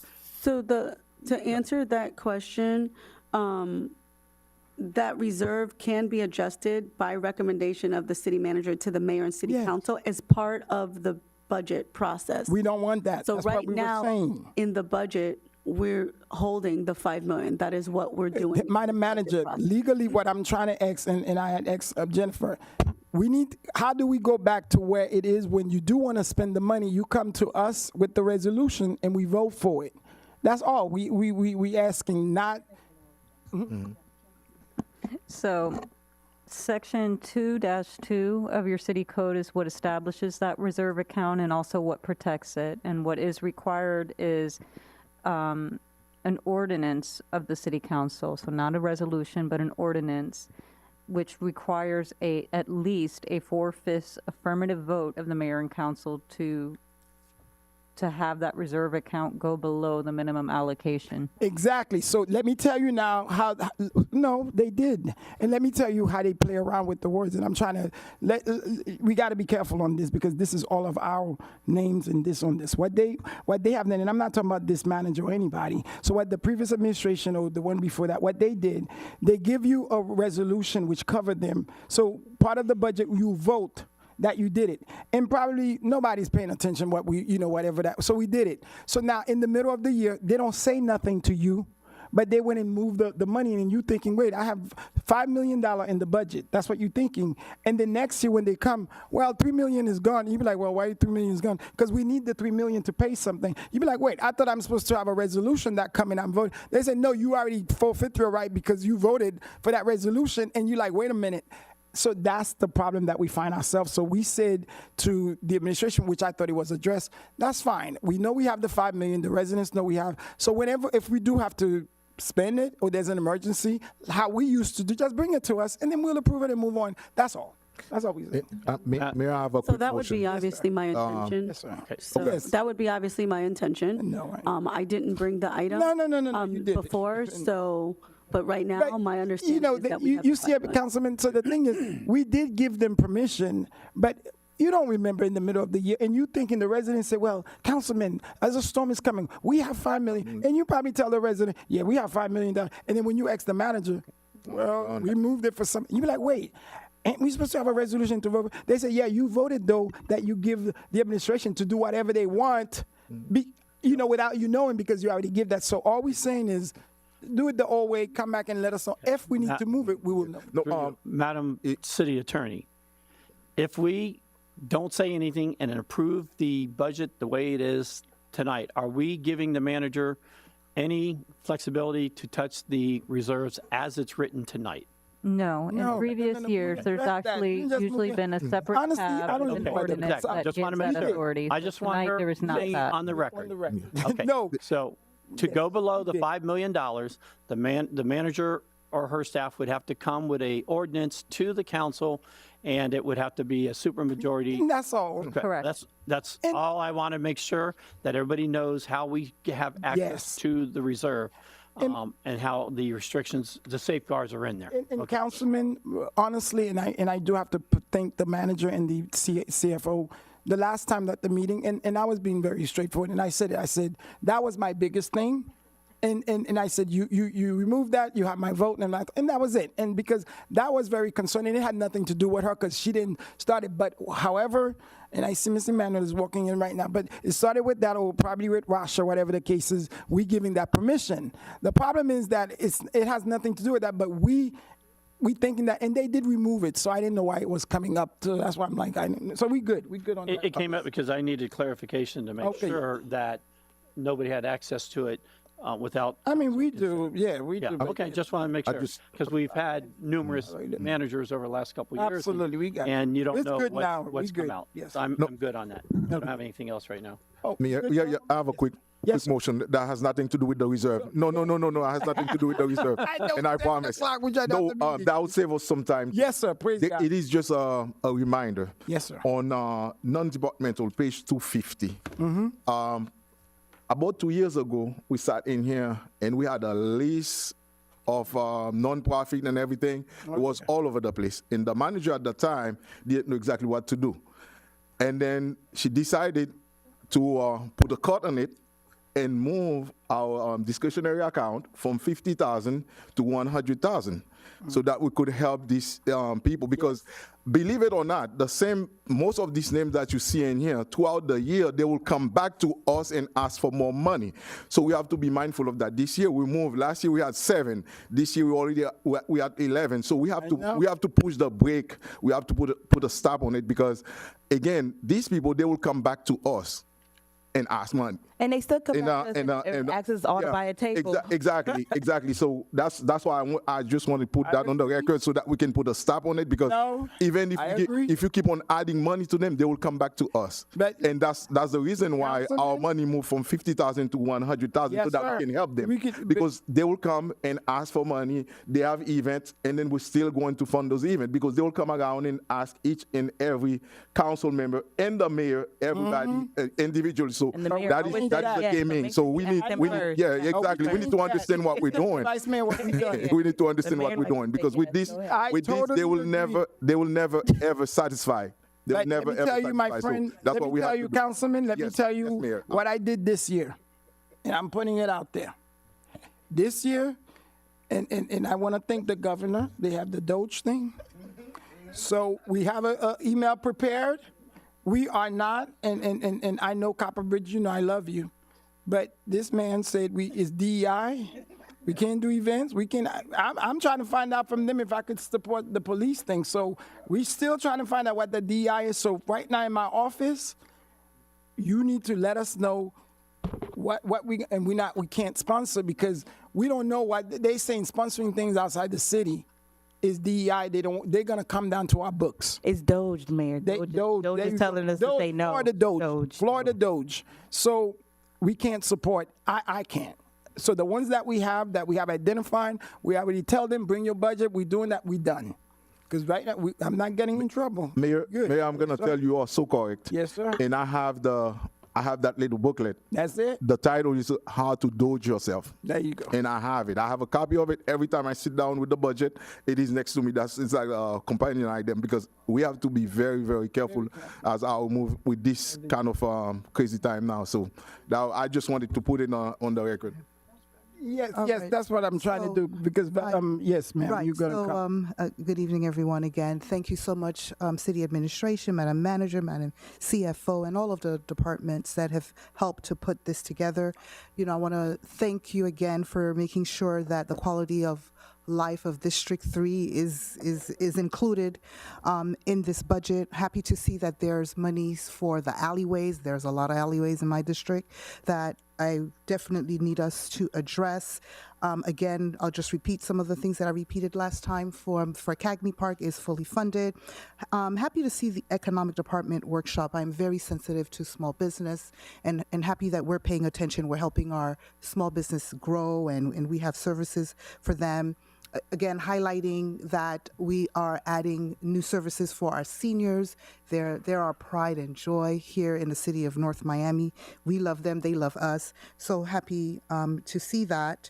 And because all of my colleagues spoke so long, they've actually mentioned most of the things. And I've been in communication with our administration, really working to make sure. So, you know, there's money for the pedestrian bridge. Very proud of our police department. That's 41% of our budget. And so I'm just very happy on this. And if I have any other concerns, which I typically call manager and hers and John. And they've been answering. Thank you for paying attention to the parks, the lighting, that's so important. And I know that there's been talk about the Centennial. I just want people to understand that, you know, yes, we are spending money at the Centennial, but there's foot traffic that are coming to our city. So that means that there's small business that are going to be benefiting from that. So, you know, I always just want to highlight that. And that is all. If it were up to me, I would say move for approval so that we can move on to Madam Manager? Right. I'm sorry? Oh, well, the manager can do that throughout the year. Right. So I'd like to make a motion to move and approve this budget. Wait, before you move. That's right. You have to read everything to them. Administration wanted to read in some Scrivener's errors. Sure. before you call the vote. Sure. Good evening, Mayor and Council. Angela Reyes, Chief Financial Officer again. I want to first point out Scrivener's error in parks. In the last budget, the last proposed budget, there was a Scrivener's errors in Enchanted Forest invasive, where instead of 20,000, it should have been 80,000. For which one? I'm sorry. For Enchanted Forest invasive. Okay. And then in Arch Creek Preserve invasive, it reads 80,000 and it should have read 40,000. So in this budget, what we did was we took the 40,000 from the preserve invasive and put it into the Enchanted Forest invasive plant removal. So it's just reverse. So that I want to make that clear. And then on page 122 in community planning and development, there are 2 additional positions in there that do not affect my bottom line. The first one is the zoning technician, and the second one is the sustainable clerk. Those are the 2 Scrivener's errors that I want to bring in.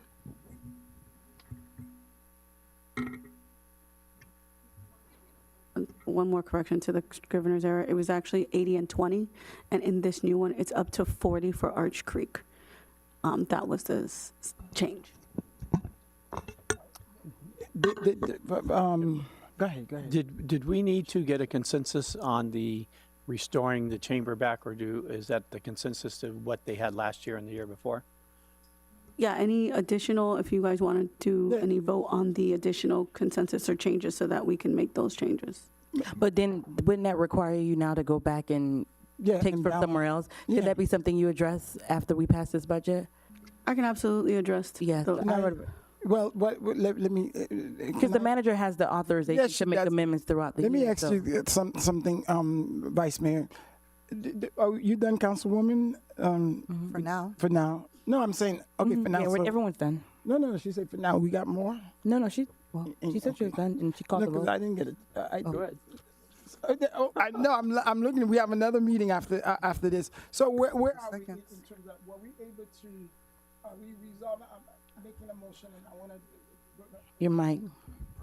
Yeah, are we able to fund the clerk's office? Or are we leaving it as is? Are we I'd able like to to make find a some motion money? to leave the budget as is. Okay, fine. A second. Okay. We good? We ready to vote, Madam I would Clerk? move an amendment. Councilman, read the. Well, we please. can't Yes, vote. please. So, point of order that we have to vote on the millage rate first before we pull in the vote on the Yes, budget. on the budget. So I was that's gonna- required. Yes. Tab B, a proposed resolution of the mayor and city council of the city of North Miami, Florida, adopting a final millage rate of 7.4000 mils for fiscal year 2025-2026, providing for an effective date and all other purposes. Whereas the city of North Miami, Florida, has considered an operating budget for fiscal year 2025-2026 in accordance with the provisions of section 200.065 Florida Statutes 2025. And whereas the millage rate necessary to fund the city's operating budget for fiscal year 2025-2026 is 7.4000 mils, which is 4.38% more than the rolled back rate of 7.0896 mils. And whereas in accordance with section 200.065 parentheses 5 parentheses A, Florida statutes as amended from time to time, a majority vote of the mayor and city council is required to adopt a rate of up to 7.4000 mils. And whereas the mayor and city council find that the adoption of the proposed final millage rate for fiscal year 2025-26 is in the best interest of the city. Now, therefore, be it duly resolved by the mayor and city council of the city of North Miami, Florida as follows. Section 1, adoption of final millage rate. The mayor and city council of the city of North Miami, Florida hereby adopt 7.4000 mils as the final millage rate on assessed property value necessary to fund the city's fiscal year 2025-2026 operating budget. Section 2, effective date. This resolution shall become effective upon adoption. I have a motion made by Councilwoman Estemayor Irvin to approve the item at tab B. The motion was seconded by Councilman Charles. All in favor? Aye. Any opposed? That was for the millage? Yes. Just for Isn't the it an millage, yeah. ordinance? Is the millage an ordinance or is it a resolution? It's a resolution. It's a resolution. Okay. Yeah, the other one is an ordinance, right? Okay. The budget. All in favor? Aye. Any opposed?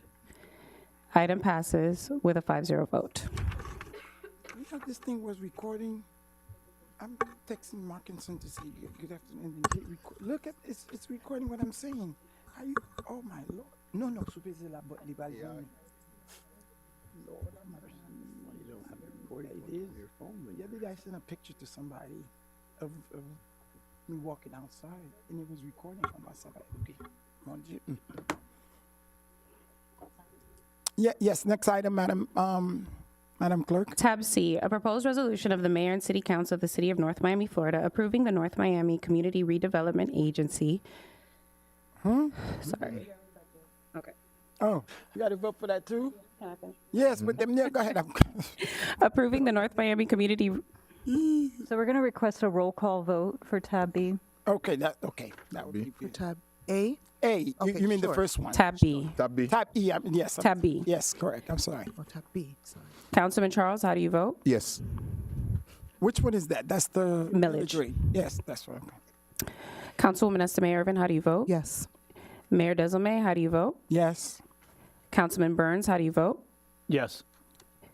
Vice Mayor Timothy, how do you vote? Yes. The item passes with a 5-0 vote.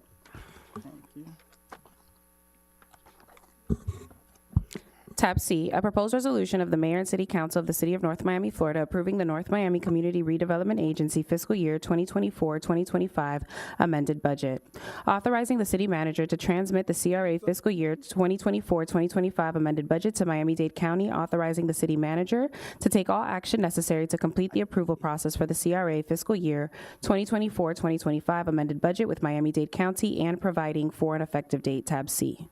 Thank you. Ms. Warren, I have a quick question for you. We don't need to open public hearing again on this particular tab when we did on the budget, right? Since this item is dedicated to the CRA, it's a different topic. Oh, this is the CRA. Okay, the CRA, before we vote, Mike. You may want to combine C and D for public comment, though, since both of those are No, CRA topics. but D is already done. No, D. Oh, D is another. Oh, yeah. I'm recommending to combine Yes, C and D makes for sense. public comment. So public comment on the CRA item, D and C and D. Public hearing is open. Mike? No one, was the chamber not here? Okay, they're not here. Okay, public hearing is closed. Move for approval. Second. I think she has to read D into the You got to record. read it? It was only combined for public comment. Okay. Thank you. Move C. After it's read, move. Is there a second? Yeah, Yes, seconded. we said. Okay, thank you. I have a motion made by Councilman Charles to approve the item at tab C. The motion was seconded by Councilwoman Estime Irvin. All in favor? Aye. Any opposed? The item passes with a 5-0 vote. Tab D, a proposed resolution of the mayor and city council of the city of North Miami, Florida, approving the North Miami Community Redevelopment Agency fiscal year 2025-2026 budget, authorizing the city manager to transmit the CRA fiscal year 2025-2026 budget to Miami-Dade County, authorizing the city manager to take all action necessary to complete the approval process for the CRA fiscal year 2025-2026 budget with Miami-Dade County and providing an effective date. Tab D. Move for approval. Second. I have a motion made by Councilwoman Estime Irvin to approve the item at tab D. The motion was seconded by Councilman Charles. All in favor? Aye. Any opposed? The item passes with a 5-0 vote. Tab E, a proposed second reading ordinance of the mayor and city council of the city of North Miami, Florida, adopting and approving the budget of the city of North Miami for the fiscal year commencing October 1, 2025 and ending September 30, 2026, authorizing the amount to be raised by taxation for the operation of the city for the 2025-2026 fiscal year, authorizing the expenditure of funds established by the budget, authorizing a return on investment transfer from the water and sewer utility fund to the general fund, authorizing the city manager to implement budget amendments, revenue and or expenditure to appropriate or unappropriate funds as required during the fiscal year, and to amend the prior fiscal year budget to facilitate the year-end closing process, providing for reading in its entirety, repeal severability, and an effective date. Move for approval. Whereas the budget of the city of North Miami, Florida for the fiscal year commencing October 1, 2025 and ending September 30, 2026, attached hereto as Exhibit 1, was considered at public hearings held on September 11, 2025 and September 25, 2025, as required by Chapter 200 Florida statutes. And whereas the mayor and city council wish to approve and adopt the budget of the city for the fiscal year beginning October 1, 2025 and ending September 30, 2026, and to authorize that this amount be raised by taxation for the operation of the city for the 2025-2026 fiscal year. Now, therefore, be it ordained by Mayor and City Council of the City of North Miami, Florida, that Section 1, Budget Approved and Adopted. The budget of the City of North Miami for the 2025-2026 fiscal year, attached hereto as Exhibit 1, is hereby approved and adopted. Section 2, Implement Budget Amendments. The City Manager of the City of North Miami is hereby authorized to implement budget amendments, revenue and/or expenditure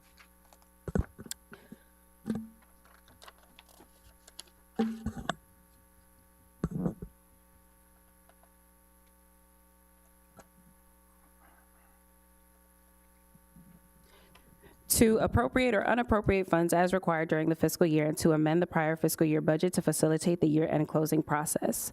Section 3, expenditure of funds appropriated in the authorized budget. Funds appropriated to the various departments in the budget may be expended by the directors of each department by and with the approval of the city manager in accordance with the provisions of the city charter and applicable ordinances. Expenditures of funds, including but not limited to enterprise funds, internal service funds, and expendable trust funds under circumstances in which additional revenues are generated by user fees or charges to offset the cost of supplying a service to residents or other city departments shall not be limited by estimated appropriations, but rather by actual revenue, and to that extent, the actual revenue received shall be deemed to be appropriated. Section 4, return on investment of water and sewer fund assets. The budget includes a transfer from the water and sewer operation and maintenance fund to the general fund, representing the return on investment that taxpayers would receive if the utility were sold. The transfer for the 2025-2026 fiscal year is calculated at 7.5% of fixed assets as of September 30, 2024. This transfer may be made annually, but will not exceed 7.5% of the utility's net fixed assets. Section 5, checks. All checks on city bank accounts shall be signed by any member of the city council and the finance director. Section 6, amount of taxes. The approximate amount of $45,046,285 and no cents shall be the amount of gross taxes to be raised by the operating ad valorem tax levy authorized by resolution of the mayor and city council. Section 7, authority of manager. The city manager is authorized and directed to execute and deliver any and all documents and instruments and to do and cause to be done any and all acts and things necessary or proper for carrying out the transactions contemplated by this ordinance. Section 8, repeal. All ordinances or parts of ordinances in conflict or inconsistent are repealed. Section 9, severability. If any word, clause, phrase, sentence, paragraph, or section of this ordinance is held to be invalid by a court of competent jurisdiction, such declaration of invalidity shall not affect any other word, clause, phrase, sentence, paragraph, or section of this ordinance.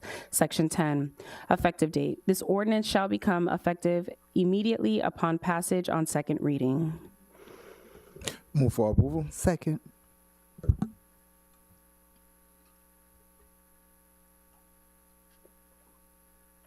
Thank you, Madam Clerk. Yeah. It was moved and second. Roll call, please. Madam Clerk needed some water, I'm sorry. No I problem. have a motion made by Councilman Charles to approve the item at tab E. The motion was seconded by Councilwoman Estimé Irvin. Vice Mayor Timothy, how do you vote? Yes. Councilwoman Estimé Irvin, how do you vote? Yes. Councilman Burns, how do you vote? No. Councilman Charles, how do you vote? Yes. Mayor Desilme, how do you vote? No. The motion carries with a 3-2 vote. Thank you. Thank you all. Have a wonderful Don't we have a special meeting? year. And then we're going to take a 5-minute break. And let's take 2-minute break. And then, right? Would that be good? A bathroom break of 7:20, 25? Motion to adjourn? Yeah. Actually, Yes, motion to adjourn this yes, one. And then second. we will restart a special council meeting real quick. And it won't take long. So, Motion made by Mayor Desilme to adjourn, seconded by Councilwoman Estimé Irvin. All in Okay. favor? Aye. Any opposed? nay. The motion carries with a 5. No, I'm sorry. I wasn't trying to say nay. I know. With a 5-0 vote, it is now 7:18 p.m. Thank you. Thank you so much. We'll be back in 2 minutes. Young lady, please, Katia, if you could get